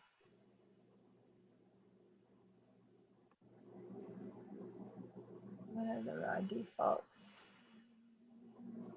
So you know what? Let me figure this out. Let me learn this and figure it out. And then instead of having to guess, sometimes I can guess pretty accurately because I've used this for so long, but this time I'm drawing a blank on how to guess. So it doesn't matter because, I mean, this is what we've all used up until today. And, you know, all of these sliders do the same thing. Like if I move your highlights, see your lights go up, and I move your blacks, by the way, I'm going to go undo to do because what you had in settings was fine. It moves the blacks really dark and stuff like that. So I kind of like this. I'm going to undo what I just did. Hold on. Undo that and undo that. Now that leaves it where you had it. So use these, and I'll go ahead and look into it why some people are getting one version and not the other, because I want to figure that out for the end of the class. Yes, Peggy? Her profile setting was different than what I have on VDI. I have profile ACR 4.4, and hers said something about Adobe. What do you mean by profile? Oh, at the bottom. No, right at the top, right under edit. Can you show me what you're talking about? I really do not know what you're talking about. Can you do a share of your screen to show me what you mean? Because it might be pretty important. But...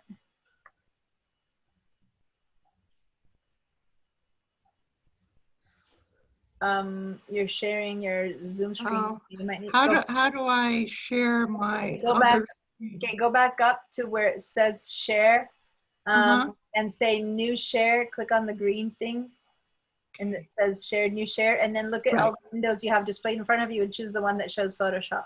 Okay, here we go. And then say share again. Okay. Perfect. So what did you mean by profile? Up here? Oh. No, but see, the fact that she gets the profile. Okay, so so see what she's talking about? I have ACR 4.4, and did you change that perchance, Hannah, in yours? Click on that. It looked like you had, she said you had something different. I don't remember. Yeah, so I have Adobe Color, so let me go ahead and change that and see if that works. 1 second. Oh yeah, in Adobe Color that flipped. But you know what? Now that I changed it to Adobe Color to see what you're talking about, I can't change back. How funny. So I just... Oh, I'm sorry, go ahead. No, I just changed back. I changed to Adobe Color to see if that was happening. And yes, everything now is in contrast, highlights, vitals, shadows like yours. But you know what's happening? At least for me, I can't, there's no 4.4. Yeah, same.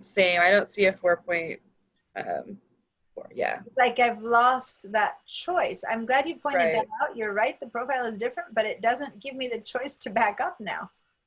Right. Yeah, reset to default profile. Now I'm messed up too, because now I can't go back. Recovery is a weird name for highlights anyway. Yeah.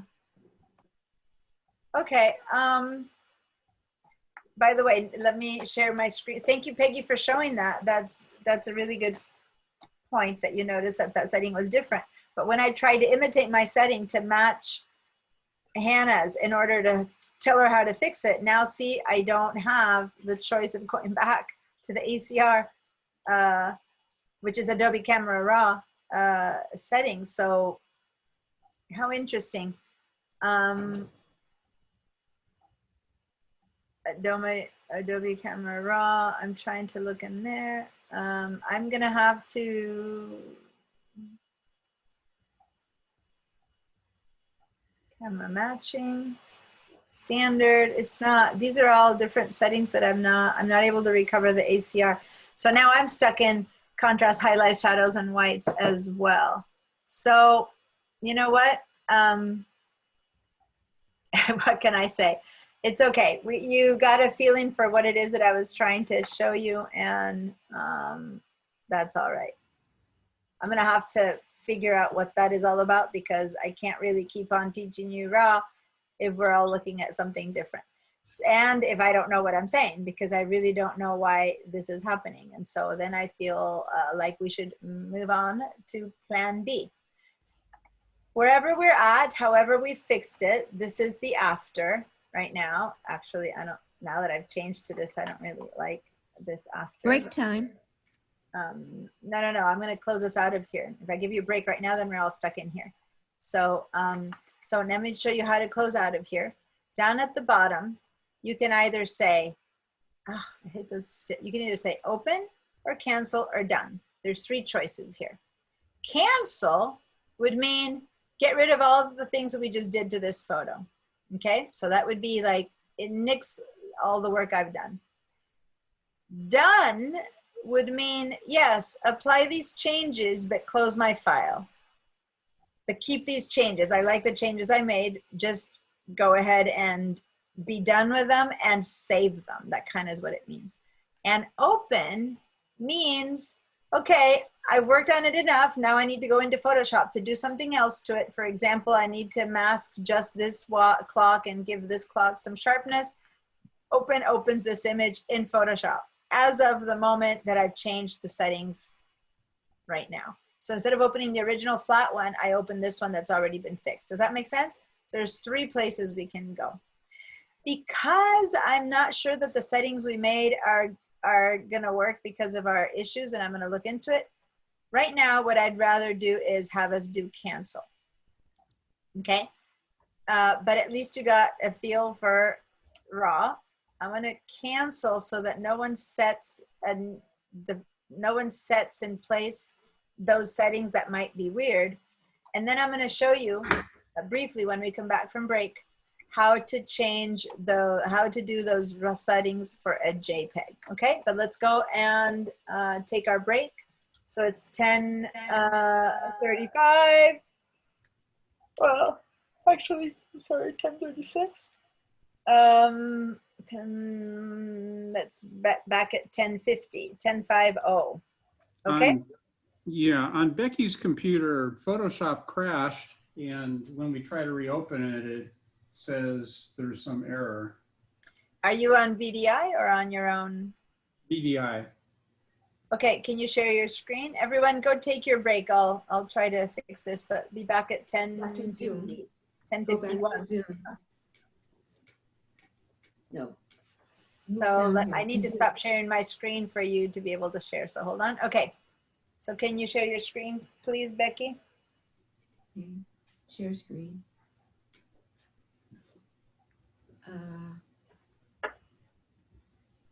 Yes. I'm sorry. You guys probably have never shared your screen. So I need to walk you through it. Oh, okay. Without walking you through it, you did it. Okay. So, leave me. No, don't leave me. Okay. So you were using Chrome for all of this, okay. I assume? Chrome, yeah, yes. Chrome. Open up Chrome again, please. Okay. Oh, that's fine. This is not a crash. This is not something went wrong. Okay. Thank you for showing me this. Remember, yes, last week I talked about the something went wrong. Go ahead and go down to the bottom to general photos. It does say start the app again, but go back to general photos and try to open the image again. Not this one. Try the woman walking in front of the wall. Go to that one, not the raw. Yeah, because there it is. I saw it. It was a C, so I had seen it. It's up. It's in the C's. C. Oh, C. Okay. So up. Yeah, you had it. There it is. Content scale. Okay. Double click and open again. And it's not working. Yeah, it came up. So that something went wrong is I really wish they didn't have it. They're trying to connect to the Photoshop cloud and they're not able to because we don't have a Photoshop cloud set up through VDI. So then it tells you something went wrong. And it's like, no, nothing's wrong. It's just not finding something that we can't access anyway. So we need to access our files our own way. So don't yeah, you can just ignore that one. So, good. Okay, Take our thank break. you. You're welcome. Okay, thanks.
All right, I'm back.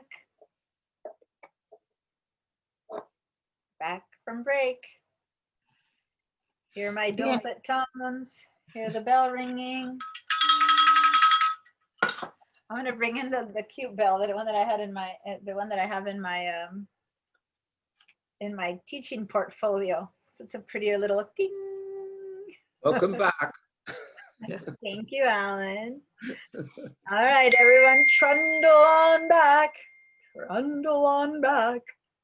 Turn on your monitors, and here we go again. Round 2. Okay.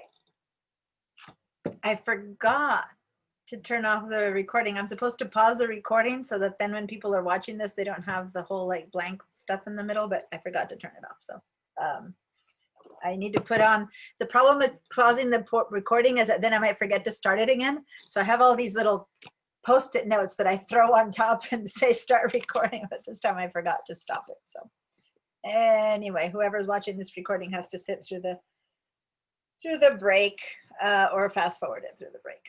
Okay. So before we go much further, while I'm still on this mode where I'm showing you not sharing my screen, I just wanted to show you really quickly what I have, something that I always demo at school, which is basically I don't use a mouse for Photoshop. Instead of using a mouse, I have it, but I don't use it much. I instead use a pen, which is a graphic tablet. And here I have a little tablet that comes attached to it. And so what I do is I use my pen instead of my mouse, as if it were my mouse. And it's, if we get to be a chance to be in person again, and I can always demo it to you. But for anything that I get so accustomed to it, and it seems so much better than a mouse to me, that I actually use it as a mouse. So I use it for everything, for Excel, for whatever I'm doing. I pick up this pen, and when you put it down against the tablet, it acts like a mouse, and it gives me much more flexibility, and I can, you know, for things that have to do with graphics and stuff like that. So if anyone's interested in knowing more about it, or wait to see how they work when we get back in person, but to demo it. But otherwise, if you see the name there, it doesn't focus. These are Wacom, W-A-C-O-M graphic tablets. There's other kinds, but this is kind of the one that's been around forever. Where do you get it from? The Apple Store sells them, internet sells them, Best Buy kind of places sell them.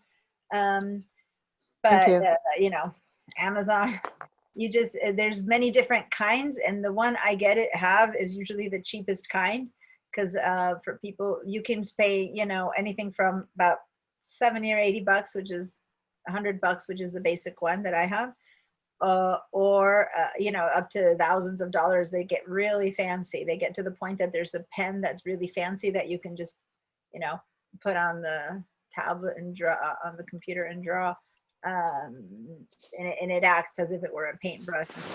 Here I can change its opacity. I can make it like, if I press harder, then it comes out like imagine a paintbrush that you can press down and you get a bigger swath of it, or very lightly you get a little light, stuff like that. So that's what this gives you, which a mouse doesn't really not give you. Dot said it's not available right now at College Buys. Okay, sometimes they have it, sometimes not, but thanks for checking. Anyway, I can give you more details about that. I usually just like people to test it out at school. But anyway, here we go. I'm going to start sharing my screen again. And Diana? Yes? Can you just buy a pen and use it on your little laptop pad? Or does it have to be on the tablet? No, not this kind. There's others that depending on your laptop, there's pens that come with types. So for example, my son has a Surface, is his laptop. And there's a pen you can buy for the Surface laptop that allows you to draw. And he uses that, and he's an amazing illustrator, and he's done some amazing things with that. But it's a pen attached to the type of laptop he has. Versus this, you doesn't matter what laptop you have, you buy this and then you draw onto this. But if you go to wacom.com, there's a ton of type of products, and they do have a stylus that works just as a stylus on stuff. I just don't know if it works on Macs or PCs or a type of thing. So just look into it a bit more. I've always used this type. But my son has this type too. And ever since he got the one that he draws on his computer, he's totally sold on it. But his laptop is one of those touch screens, which the Macs aren't. So I don't know how that works. Okay. So Thank you you. need to look into it. Yeah, no, but at some point I'll show you some of his stuff, some of his art. He's getting awards and stuff for it, but he just grabs his little pen and does everything straight onto the laptop. And it's amazing how well it works. But this, to me, I mean, without it being straight on the laptop, you just draw over here, and it is just as good. And it's 1,000 times better than a mouse, which seems so clunky by the time you're accustomed to using one of these. But anyway, it's not such a huge investment to just try it out. If you try the small one, and as I showed you, it's about yay big. You can buy medium and big, but unless you're an illustrator who needs a tremendous amount of detail, you don't need the big tablets, which are more expensive. The small one's more than enough. I've used this for 25 years of a professional life, and that's all that I've ever needed. But I'm not an illustrator. I'm a designer, which is a different type of work that I do than the work my son does. So It'd be great to see his work sometime. yeah, thanks. In the last issue of this, I had some of his work on screen.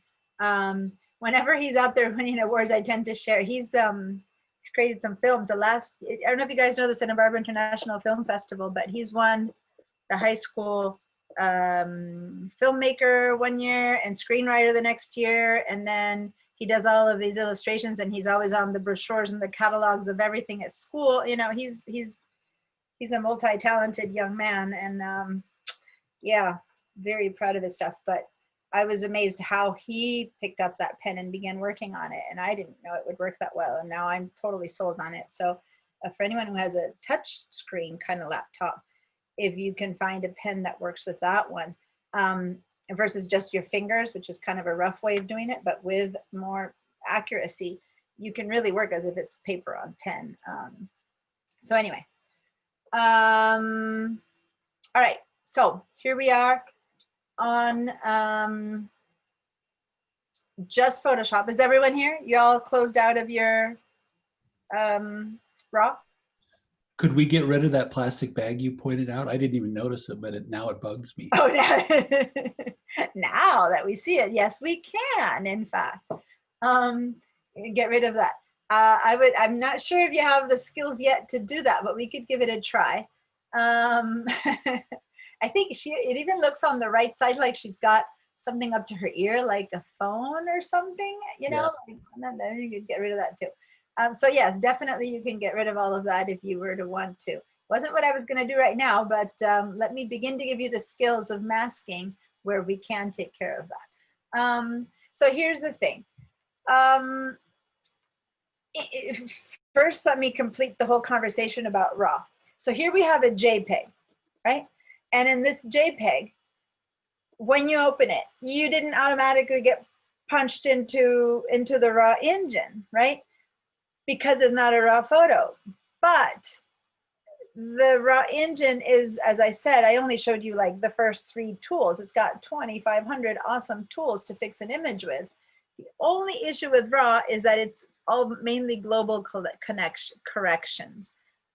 Meaning you can isolate areas, general areas, and say the right side, the top side, the light colors, the dark colors. But what you can't do is really mask out an area like that bag and take that bag out. For that kind of stuff, you need the Photoshop tools, right? Be very, very careful. But for general, like light the whole thing up, darken the whole thing up, make them brights, for that kind of stuff, RAW is much easier to use than actually using the Photoshop tools.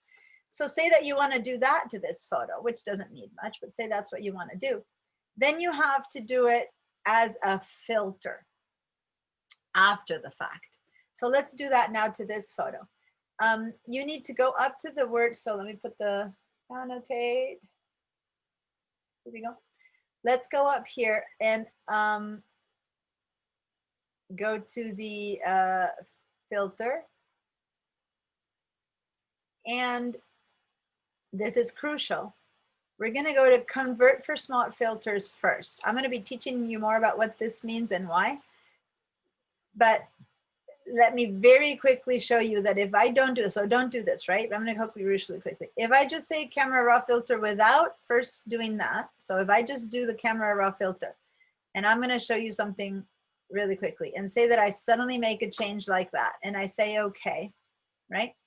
Then that change is stuck to the image, okay? Meaning, if you look here at my layers, my image has changed. My image is now whatever that change has been, and it's affected my pixels in a way that is considered destructive. Those pixels are not recoverable. I have actually lost that information in that material. Now, since I just did it, I could still undo it, which is what I'm gonna do. But the goal in Photoshop is to always do things in a way that is non-destructive and that is adaptable and changeable and correctable. So I'm going to undo what I just did using my history, or just Command Z right now, Control Z. And I'm going to do it the way I just told you guys to do it. First, you convert for smart filters. So click on that first, and it's going to give us a little, so everyone do this now. To enable them, it's going to turn into a smart object. That's good. I'm going to be explaining what smart objects are. But basically, by doing this, we are putting a little bit of a protection, like a little coating, a force field into this image. Look at your little thumbnail and notice that in the thumbnail, a little box has appeared. See that? That little box that's appeared is telling us that this layer right now is a protected layer. By doing this, we have turned our image into a, let me just, into the equivalent of a smart object. It is a smart object right now. All you need to know about smart objects for the moment is that it is being protected. Okay, so do you all have that little box there in your thumbnail? Yeah? Okay, now let's go back to filter and say camera raw filter. Click on that. Diana, I'm not finding where filter is. Okay, so Deanna, sorry. Yeah. Thanks. Look up at your top row of commands up here. Yeah. And there's filter. Oh, got you. Thank you. And so first say convert to smart filters. Okay. And then come to the same place and say camera raw filter. And that opens camera raw filter. Go ahead and tell me, please, if you're not here. If you didn't make it into camera raw filter with this image, then let me know, because I need to make sure you're all in there. Deanna? Yeah? Yeah, I don't have the layers. I don't have the layer panel. Okay, so go ahead and probably it disappeared from, can you please share your screen so I can help you bring it back up? In a minute. Okay. There's some background sound. Someone has somebody talking in the background. If that's you, can you turn your sound off? Yeah, I will. Oh, if it's you and you're talking to me, then that's fine because you need to be on. Okay, so your layers are missing. So look, guys, when something, see how if you look at her panels, her layers are missing for one reason or another, she got rid of them. You could reset the whole thing, or I want to show you all, go up, don't reset the things, go up to the windows, go up to the Photoshop, that's the zoom window. Click on Photoshop, there you go. And now go to your window, which is further to the right, there, window, yeah. And then go down to L for layers. There you go, up, and turn it on. Oh, okay. There you go. And it popped up somewhere kind of out there. You see it? No, I don't You need see to it. grab it and bring it back in. So Where is grab that window. Do you see it? How it popped up? No. Outside. Look way to the right, like over your desktop. Yeah, you're almost touching it. You were almost touching it. Go back down your mouse, middle of the screen to the far right. No, not your Photoshop screen, your desktop. Like go way over to your desktop. Look at the very far right. Oh, maybe it's under my Zoom. You know what? Sometimes let me request remote control. You might have Zoom stuff covering it. Can you give me control? Okay, so look here, your windows appeared. Do you see it now? Oh. It had gone way over here that you might have it covered by something else. So it appeared way over here, see? So now you need to grab it. So now what I'm gonna do is I'm gonna dock it in the right place. There you go. Whoops, I didn't dock it in the right place. I docked it in the almost right place. Let me dock it into this right place. There you go. So now you have your layers there parallel to adjustments, which is a better place anyway for it, okay? Okay, good. Thank you. You're welcome. All right, anyone else?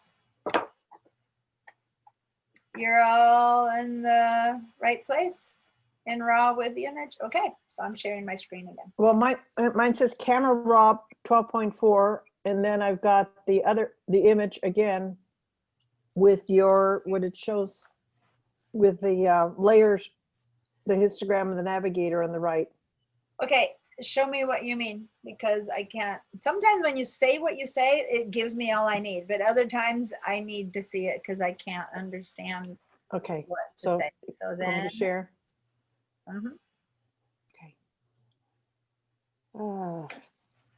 You're sharing your, go ahead and say click share screen, and then you still need one more click, which is the blue bottom right button. So it's 2 steps. Perfect. Okay, Okay. I've got this. Yes, your RAW is disconnected from your Photoshop. So go ahead and move it up so you see it all. Move it in, up, and then keep moving it up. You don't need to see what's in the bottom. In fact, I recommend for anyone who has this set up, I recommend always making it fill your screen. So see that little green button there? When you're in RAW, to the left, keep going and click on that. And yeah, just click on it. Single click, and it fills your screen. That way you're in it or you're out of it, because you never need to be on both. You would never ever be on both. You fill your screen, you're using screen, and then you have to say okay. So if you have a RAW that showed up like hers, kind of floating in the way, it becomes a problem if it's floating in the way because you're not sure where to go. So fill your screen. On the Mac, as you all saw, it's on the left side. On the PC, it'll be on the right side where you go click on that little double-headed arrow and fill your screen. And then you're ready to work on it, okay? Yeah, but then how do I get to the layers? You don't. When you're in RAW, you don't get to the layers. That's what I'm saying. You would never have layers and RAW at the same time. That's why you work in here, you say okay, and that'll take you back to the layers, okay? So you never need to see both at the same time, ever. There is no option in which you would be wanting the layers and RAW open and available at the same time. Okay, thank you. So having it set up this way is the perfect way. Thank you. So thanks for asking, because those are the kind of things that, especially you guys on a Mac, when you demo something on a Mac, it lets other Mac users see what it should be looking on theirs, which is a little bit different than mine. It's not very different, but see that I don't have those green buttons there? And if I were to click on this thing to make it smaller, then this is what it looks like on a PC.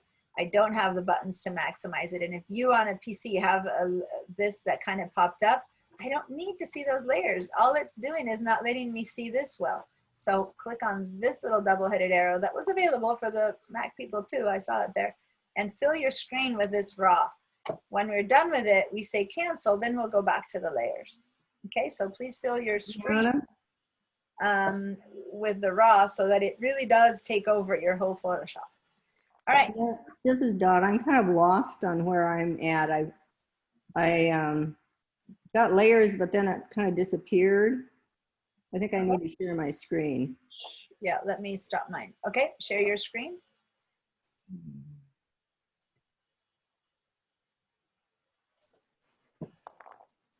Okay, remember it's 2 steps.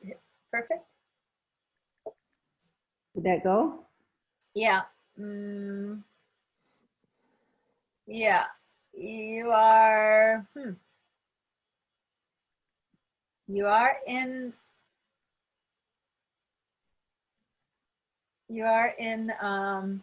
something called mask. So, okay, you're not in RAW. So you're in something called select mask and and refine edge just like that. So go down to cancel at the very bottom.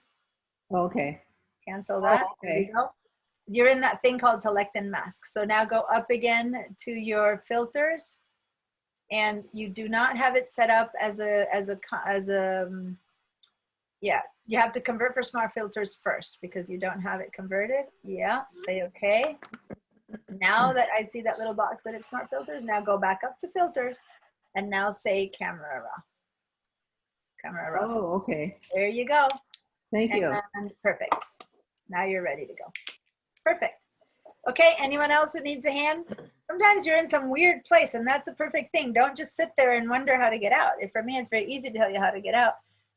You just need to show me so that I can figure it out for you. Anyone else?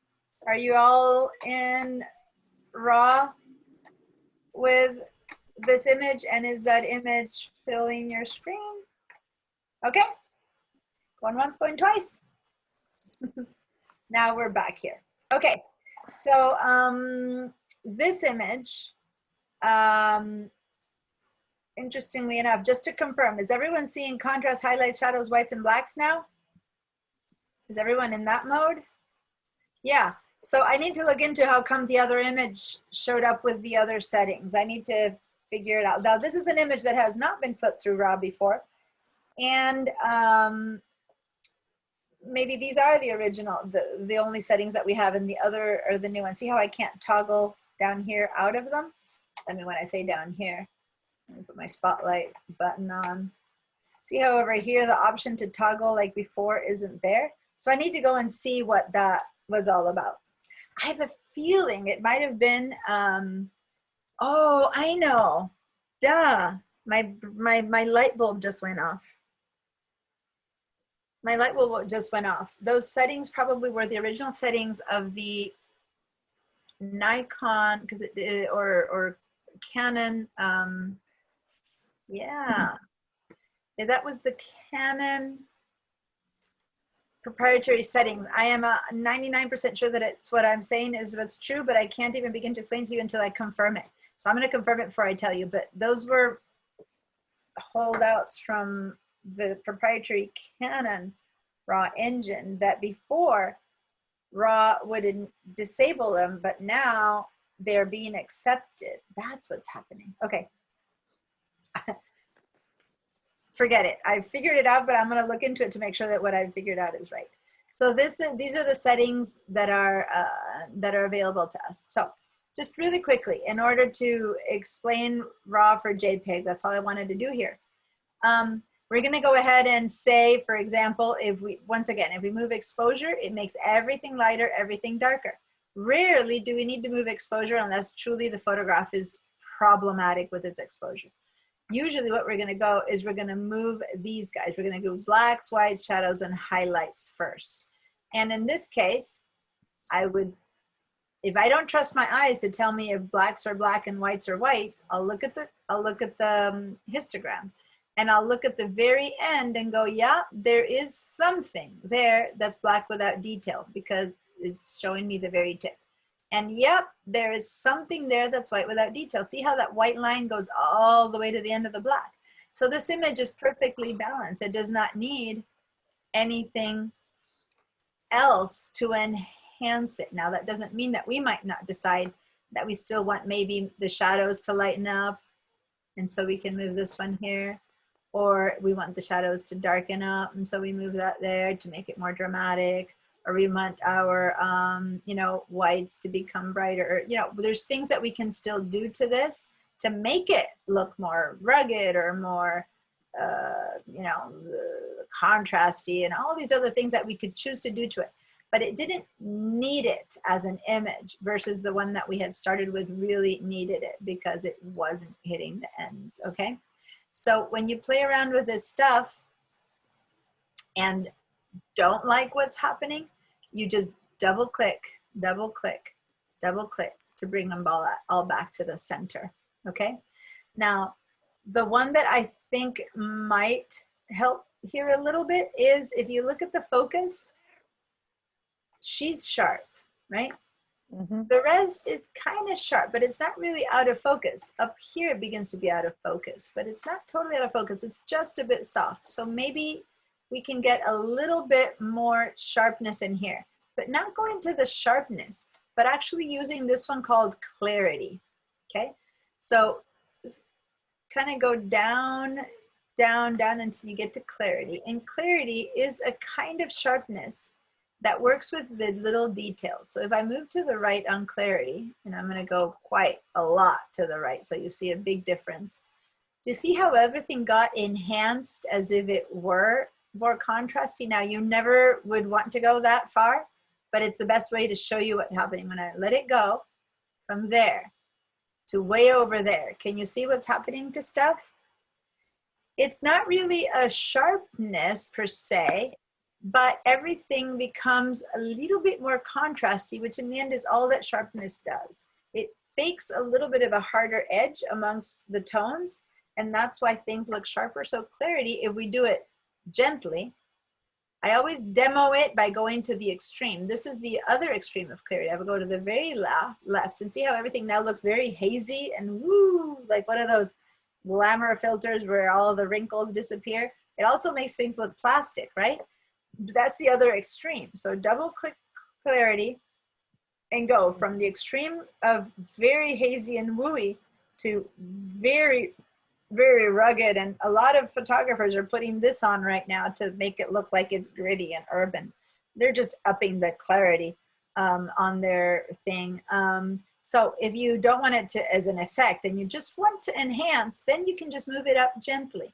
Just look at it a little bit more, just kind of gently, and see the effect. And I'm thinking that a little bit of clarity, like 20 points or so, gives us a bit more definition here in all this stuff, which I do want to enhance because it gives the picture, you know, a little bit more of the ambient feel, which is definitely something this image clearly wants. And you could even, sorry, this is Jim, you could even work on texture to enhance texture a little bit. I'm not sure this one would need it, but let's try and see.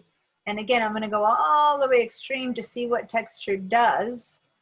And then go, well, I like it or not like it. And so I always go to the extreme to see the full effect of that tool, then double click to bring it back. And then I go to the full left to see the effect of not that tool.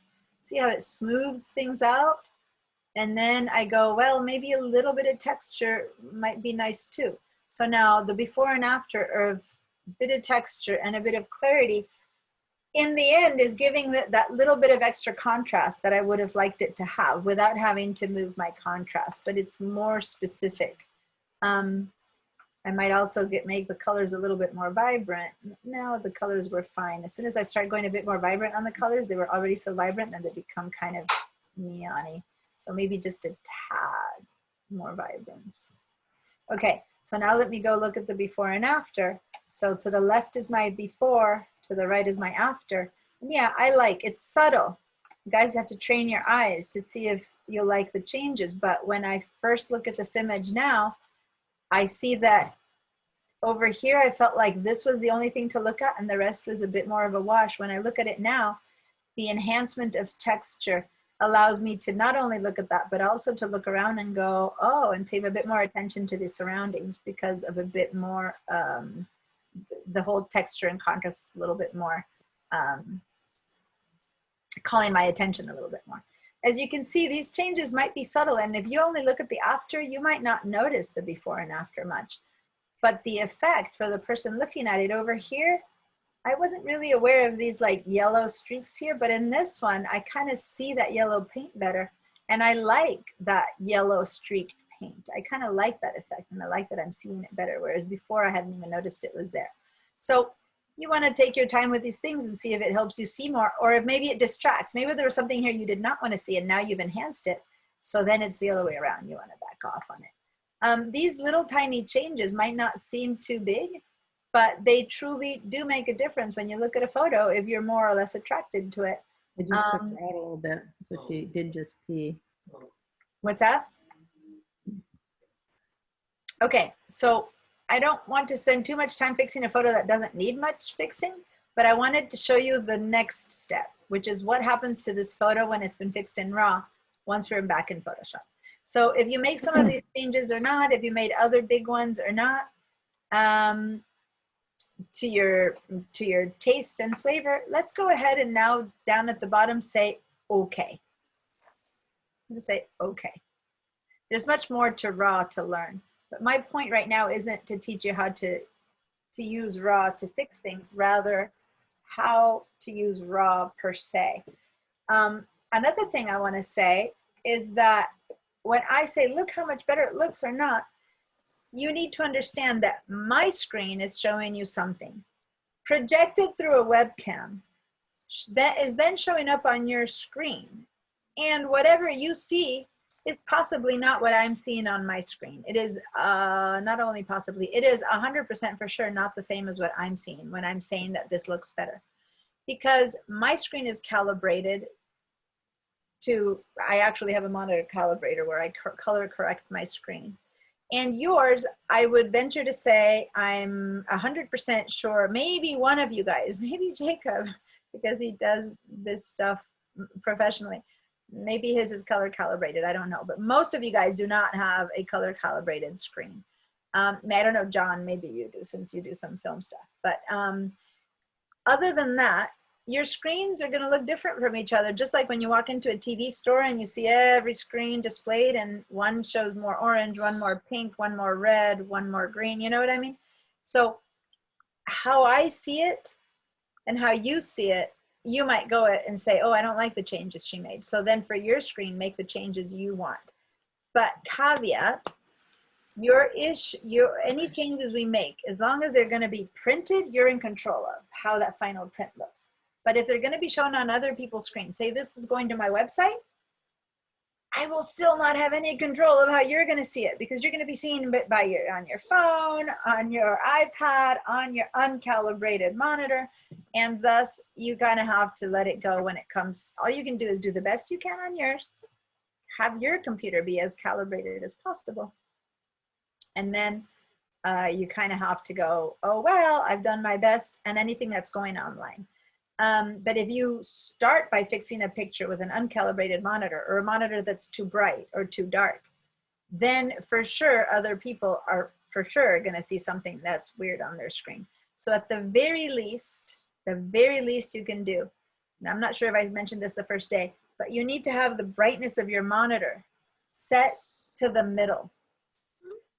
So this is not about calibration, but like if you have always brightened your screen to the brightest bright, you're accustomed to that. Your eyes are accustomed to that.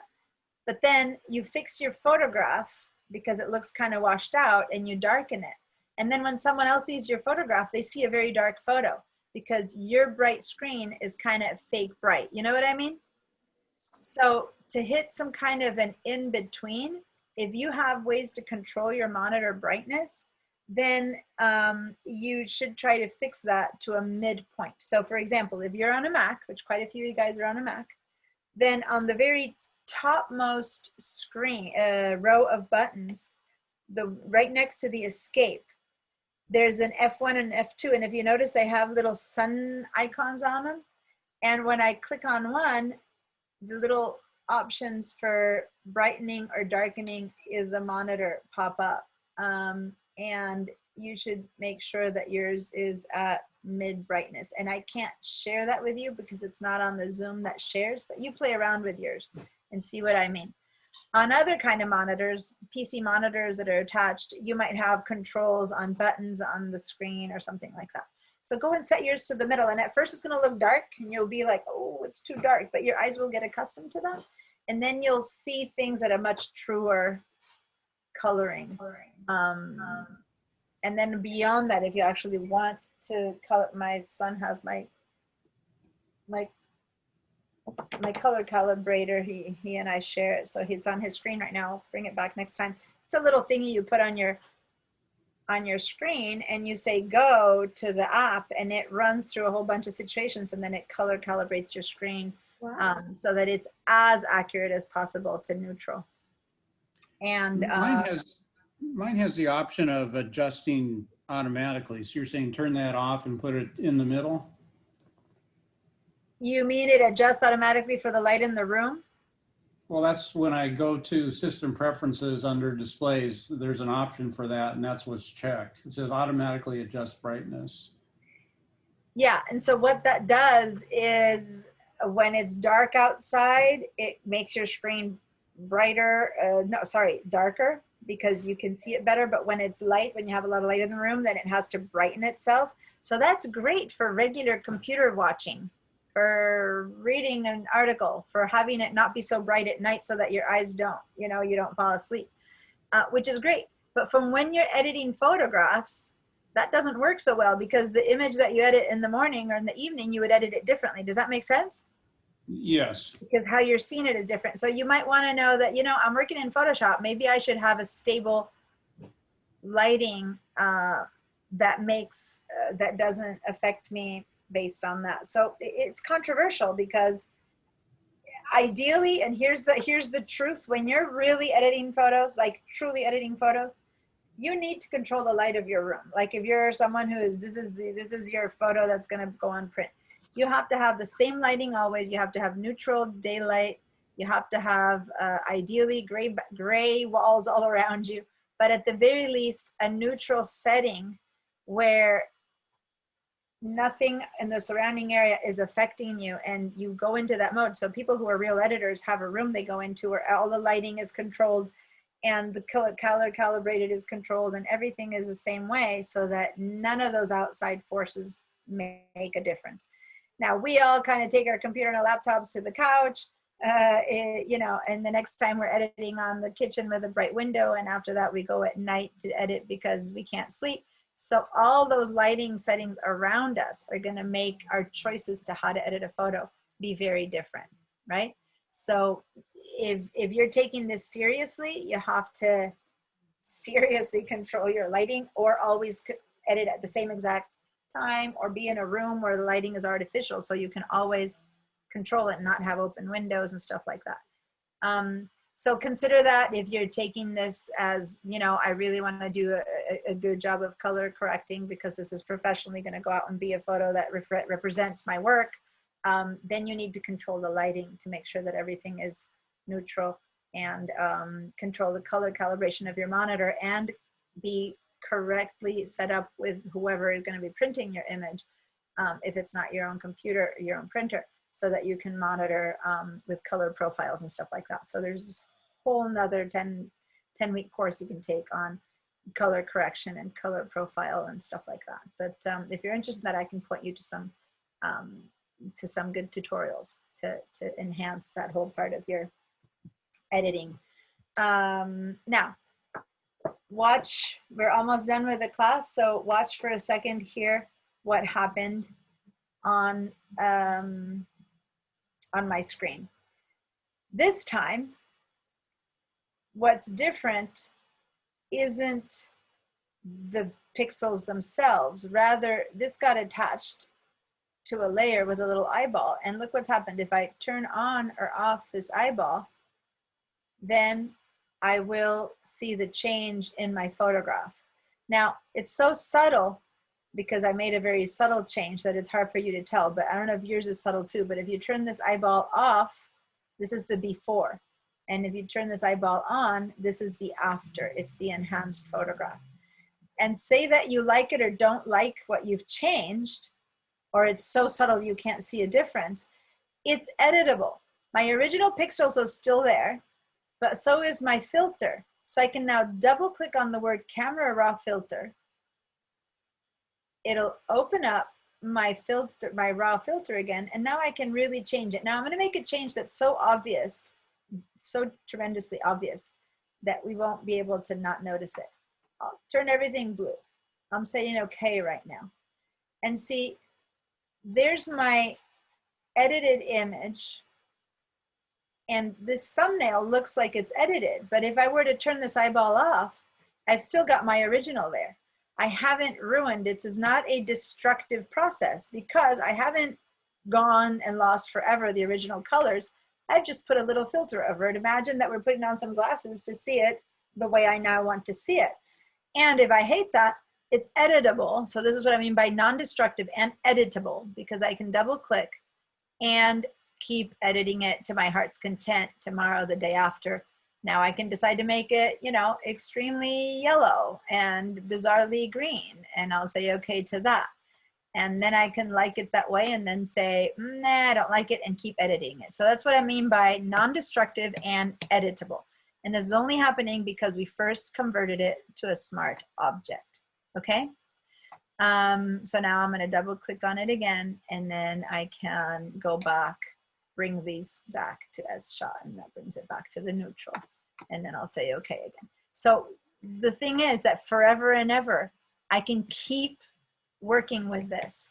And you want anything in Photoshop that you do to be editable and non-destructive, so that your original full energy of your pixels are still available for you to use to the full extent. So now, this image though has one caveat. It cannot be saved anymore as a JPEG. It was a JPEG, but it can't be a JPEG anymore if I want this to continue to be editable. If I save this as a JPEG again, this will disappear, and my final version is all I will have. So when you begin to edit an image, you end up having to always have at least two. The JPEG you started with, and this one is going to have to be saved as a Photoshop document, a .psd. Because as soon as you start adding layers and filters and masks and stuff to an image, you end up with a PSD, which is fine, because you'll end up with two images. One is what I always like to call it the master, the edited, the one that I'm working with. And then when I'm done editing and I like what I have, then I will save another JPEG out to be printed, to be put online, to be whatever. But this will remain open for me to go, oh, that thing I put online last week doesn't look so good. Let me go back to this one, change it, and reset up a new JPEG that then will go online to replace the old one. But here you can keep editing it. The JPEG will flatten and lose it, and your final will be only the final version. Does that make sense? So now we want to save this, but if I go save it, see how originally it said JPEG? It's not possible to save as a JPEG anymore without losing this change we made. So let's go to File, and when we try to save it, even if we would have tried to save it, we don't even need to know to save as, but if you try to save it, our computer, well, first it's gonna say on your computer or cloud, make sure to say save on your computer. And then after that, it doesn't let you. It ended up saying save as, and it's saving it as a Photoshop, PSD, okay? Now, as long as you're inside of my drive, you know, like your own personal drive, not mine, and originally, hopefully you had saved these photos, you're printing them up from your mind, then you'll be able to save them. So now the only difference between this one before and after is that it's gonna have a .psd instead of a .jpeg, which is huge because it's gonna save the layers. So now when you save, it'll say, maximize compatibility, and that's it. Always yes. This means that different versions of Photoshop can open this file. So you say yeah. Deanna, mine doesn't say that. The maximize compatibility. You might have clicked on don't show again in the past, and that's why it's not saying that. I always leave it, you at home can say don't show again, and you'll never have this because you just always want to say okay to it. I leave it on because that way I can demonstrate that it shows up. So I'm gonna just say okay to it, okay? And now if you look up here, my file is a PSD. It's not a JPEG anymore after I save it. Okay, I'm gonna help you guys with the saving process, and then I wanna sign out because class is over. And I'm holding you over now. I'm always trying to be conscious of the fact that people who need to leave when the class is over have to go. Or am I wrong? Is this not finishing it? This class should end at, psych, some of my classes end at 11. Let me look. What time is this class supposed to end? Now I'm all torn. 11:25. Yeah, 11:25, okay. I have some classes that finish 11:25, others finish at 11:55, and I'm suddenly thinking, God, am I actually early? No, I'm fine. We're Well, 11:55. we noticed in the brochure, the written brochure, it did say 11:25. I think online when it gave us our, schedule, it did say I think 11:50 or 11:55. No, it would have said at most 11:30. Sometimes they go off by 5 minutes, but the brochure is never right, by the way. Online is right. And I have my schedule based off of online, and it says 11:25, so that's fine. But actually, you know what? I actually had just opened that schedule earlier to show Marie the schedule. So I'll go double check. But anyway, at most it's 5 minutes off. But what's right isn't never the brochure. What's right is always what's online. Okay. So now, does everyone have a PSD? Did you all manage to save it as a PSD? Mira, even without seeing that thing, were you able to save as a PSD? It's asking me, would you like to save in the document folder instead? Oh, so you've been opening, okay. So you probably opened from my shared folder instead of from your drive. You should always be able to save to your own drive, but you can't save to my shared folder. So let me give you a hand with that really quickly, because this might be happening to others. You don't want to save into your documents, because if you save into your documents, that will be disappeared. If you're on VDI, for all you VDI people, don't save into the My Documents of the VDI version, because that is cleaned out all the time. So the only place for you to save this folder is into your Google Drives. Okay, so it does look like you had your original photo was opened from my shared drive, see, over there, instead of from the My File. Let me actually request remote control so I can point to stuff. You'll do it yourself, but I need to point to stuff. Okay, so here's this is my mouse now that I'm jiggling. See how it says you had opened from shared drives? In shared drives, you don't have permission to save. This is my folder. You can only save in your own. So later I'm gonna set your bridge to open to the right thing. Oh, you didn't even use bridge. You opened from class files. Okay, so we're gonna say no to that because you can't save that. And what you need to do is when you need to save, you have to go and do it. Let me say cancel. You actually need to do a save as. And say save on your computer. And then you have to browse, and you need to get out of the shared drives and the Google Drives file stream. You have to go to my drive, your drive. That is yours, Mira's drive. And in here, I don't know, it looks like you don't have yet looks like you didn't copy your folder files into here. So I'm gonna just drop it off loose in here. I'm gonna say save, but I'm gonna fix that for you because you need to actually take all your stuff in there. Did anyone else have that happen into them? Yes, Becky and I had the exact same Okay, problem. And so you're opening from the shared drive, but you need to save to my drive, okay? So I did it for her. I did it for her, but I shouldn't have because now she doesn't have the experience. So can you, Owen, share your thing, and then I'll talk you through it. And Mira, pay attention to what I did with him so that you can see what needs to happen. You're opening it from one place, which is fine, but you can't save it there. So you need to save it to your own place. So Owen or Becky, either one, share your screen with me. Okay. So now go to that Photoshop. Okay, go say save on your computer. Okay. Okay. And now on the left side, go to Google Drive and click on My Drive. So this is for anyone on VDI. Yep, double click. And now save in there. So that's your drive, and your version of Photoshop has just been saved into your drive. Okay? Okay, thanks. So anyone on VDI has to do that. If you need help, anyone else who needs help, let me know. Other than that. Yeah, Deanna? Yes? How did you get it into the Camera Raw editing? Originally, how I started? Well, it's a JPEG. We opened a JPEG. Yes, so I went to filter. Oh. I converted it to Camera Raw, and then I opened it in Camera Raw filter. Oh, okay. I think I missed that part. Okay, so how did you edit yours? Did you not edit it in Camera Raw? No, I didn't. I've got it now. All right. I didn't know So how to get in there. that's fine. I'm good. All right. Thank you. You're welcome. Okay, so everyone, let's close this out. So we can first close this image because now it should say PSD. We can turn it off from there and we can close our Photoshop from there. And then the final thing, remember, and then we have Bridge come up so we can close Bridge. And then the final thing that I requested you guys to do was to sign out of your Google Drive file stream. Go down to this little arrow, click on Google Drive,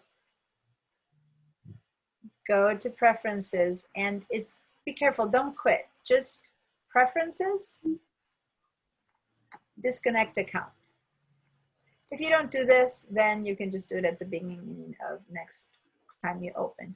But that cleans it up, and next time you open, you'll have a clean set of files. Okay, and you'll be prompted.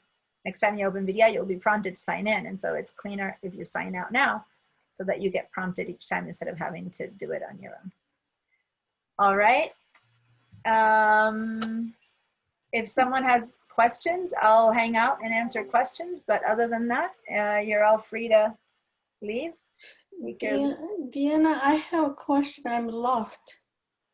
Okay, so let me make sure everyone understands. Class is over. If you want to hang out to listen to the questions because you learn from them, please do so. But you're welcome to take off and live your life until next week. So Mira, what's your question? So what do I do from here? Okay, now I did it for you. I went ahead and did it for you, and so you're already there. So you are in my drive. If you look up there, up where it says this PC Google Drive file stream, my drive, you point to that. Yeah, I put you in my drive. I unfortunately try never to do things for others, but in demonstrating, I did it for you. And in your drive, I said save, and so go down a few more, and there it is, content scale. The photo has been saved there, and it's a Photoshop PSD file. So it's already in the right place. Now, if you want to create a folder here to put all your files in, you can. You can create a new folder and then drag it in there, and in the future you can do that. So you can go up to that little icon, yeah, little yellow icon, right to the next, right to the left, right to the, no, yeah, that one, click on that. There you go, a new folder appeared, call it Photoshop, right at the bottom, Photoshop fall, or class files, or whatever you want to call it. Fall 2020, and then you can hit return, and then grab that content scale 1, 2, 4, 5, and drag it down into there. And then now, instead of dropping them loosely, you can start always putting them in there. Got it. Okay, very cool. So now I do this. So now just close it out and then go, go to that little, yeah, close that and then close that and then go to that little arrow. Perfect, click on that, preferences, and disconnect account. Yahoo! Ooh, thank you so much. You're welcome. Okay, stop sharing. Great. See you tomorrow. Oh, I'm loving this. So once you acquire the skills, how do you use the skills to find a job or internship? Yeah, that's I'll so start with internship. You know, now and then I get requests for interns, and I can pass it on to you guys. But basically, just knowing how to use Photoshop won't give you a job per se, but rather beginning to apply it for a certain skill. If you're someone who wants to become a photo retoucher, then you look for jobs. You get really good at retouching photos, and you look for a job retouching photos. If you want to become a designer, then this is just a skill in your bag to be able to become a designer, because you can retouch images and stuff. So it's not like, oh, now I know Photoshop, I can get a job, but rather it enhances any other possibility of skill. The only people who get a job by being good at Photoshop would be people who all they do is take photos and retouch them and send them on for someone to do something with them. And there are jobs like that. And for a while I was a retoucher at the beginning of my career, and it's pretty cool. So you can be one of the people in the whole like design agency where their job is to enhance the photos and make them great. But for the most part, you need to know, you know, Illustrator and design and like know more of the skills. Maybe you're retouching color for film. And in many cases, the same set of tools that I'm teaching you is also what works for film and stuff like that. So it's more, if you get a job somewhere, say as an assistant in a company, and every person who is now in some level of assisting someone ends up being told to support to maintain the website. And they're like, what used to be something that was filing papers now also includes maintaining the website or posting to social media. Well, you're going to have to know how to enhance that photograph to post the best photo to social media. You're going to have to be the person who knows how to post that up to the website after you've enhanced it. And all you're supposedly doing is being an assistant, right? Well, all of that is part of the job now, right? So if you don't know that, you don't get the job of assistant, because they go, oh, you don't know how to make my photos look better? Nah, I'll give it to someone else. So that's kind of the involvement that this kind of class would have in your future job prospects. The direct answer would be, if you want to be a designer, then you definitely need it. I mean, I have a long ways to go, but I was just thinking, look at how it'd be nice to keep doing it, because it's kind of fun, it's creative. Yeah. And so. And a lot of this work can be done beyond COVID, that we're all doing it over online. This is the kind of thing that you can have someone in New York hire you to work on their photos, or in, Pakistan. It doesn't matter anymore. Because as long as you have a connection to someone who needs you to work on their images, you can do it at a distance and send the images back. So it's a very mobile, if you're sewing something for someone, you have to be hands-on and then deliver the product. But this, you just email the product, right? So it's very hands-on. Because if once I quit the classes, skills goes away. Well, like bicycles, Yeah. or tennis or walking. The first time you start walking after having walked 5 miles, you have to first do a couple of blocks, right? Yeah. So any skill, you need to keep at it to enhance it and to build upon. So, and you're doing that. You're taking all the classes, you're moving through it. God, the way you just moved, or my instructions, I just said, go this, go that, go that. You just knew exactly where to go. You didn't have that 2 classes ago. So you're building up just the way you should. So you're doing great. Thanks for the great classes, though. You're welcome. You're welcome. Yeah. See you next time. Anyone else who hang out for a question, or are these all your second devices?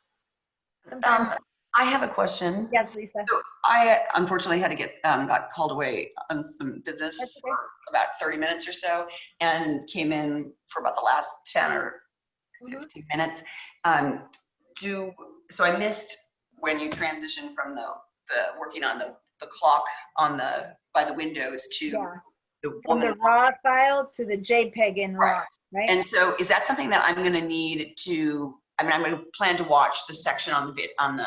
Yeah, but just watch those last 30 minutes, and that'll be enough, because it's not a complicated step. It's just 2 things you need to do to the JPEG. You need to go up and convert it to Smart Filters, and then open it as a RAW filter. And if you watch that little part of the video, then you'll get all you need.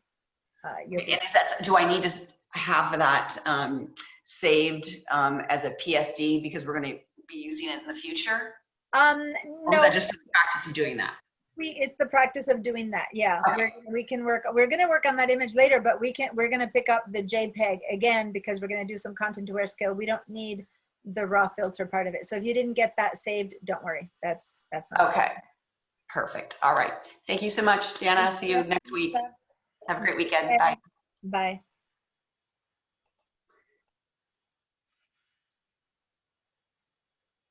Peggy, any questions? Okay, and Karen hasn't answered from the beginning, so I don't know if it's a person or if it's a second.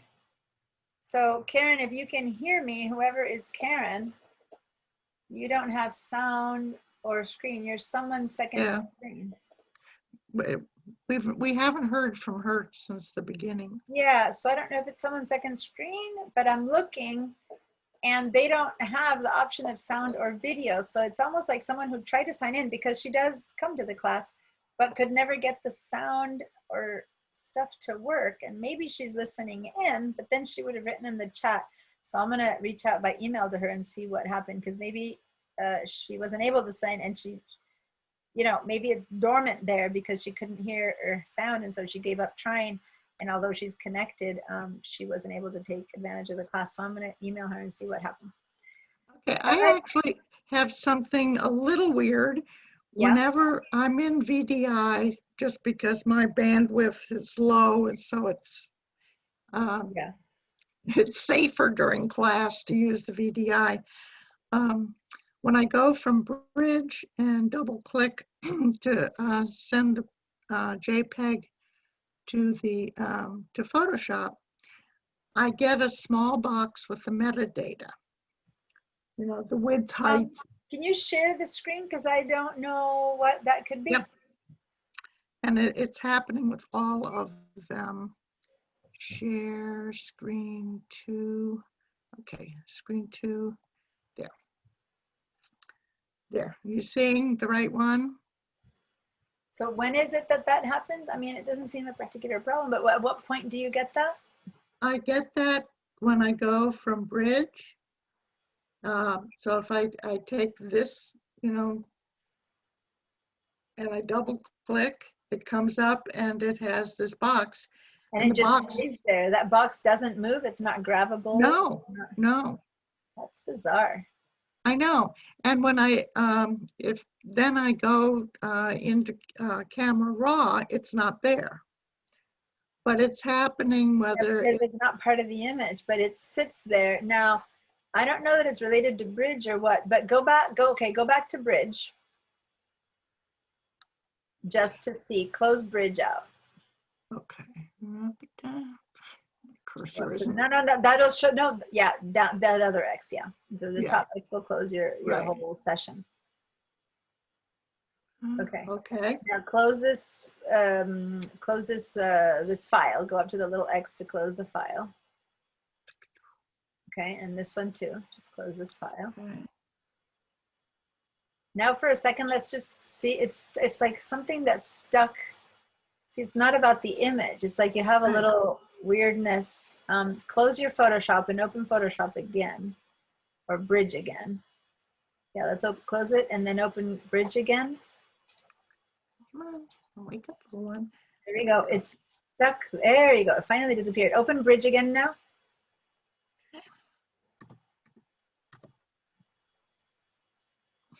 Why are you not?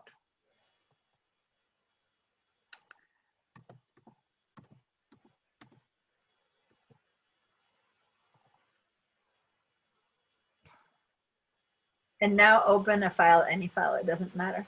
But if you want to open the same one, but because it wasn't dependent on the file, but No, it wasn't, and it wasn't open one dependent. up and let's see if it's still there, because it'll trigger Photoshop to open, and let's see if it's still there. It seemed like a box that it was like a, once it was there no matter what, because even when you close Photoshop, it was still on Bridge. But let's see if we managed to erase it sometimes. Yay! Yep. Okay, done. Okay. So next time that some weird thing like that happens, it's some kind of a, like an after image or something that just sits there.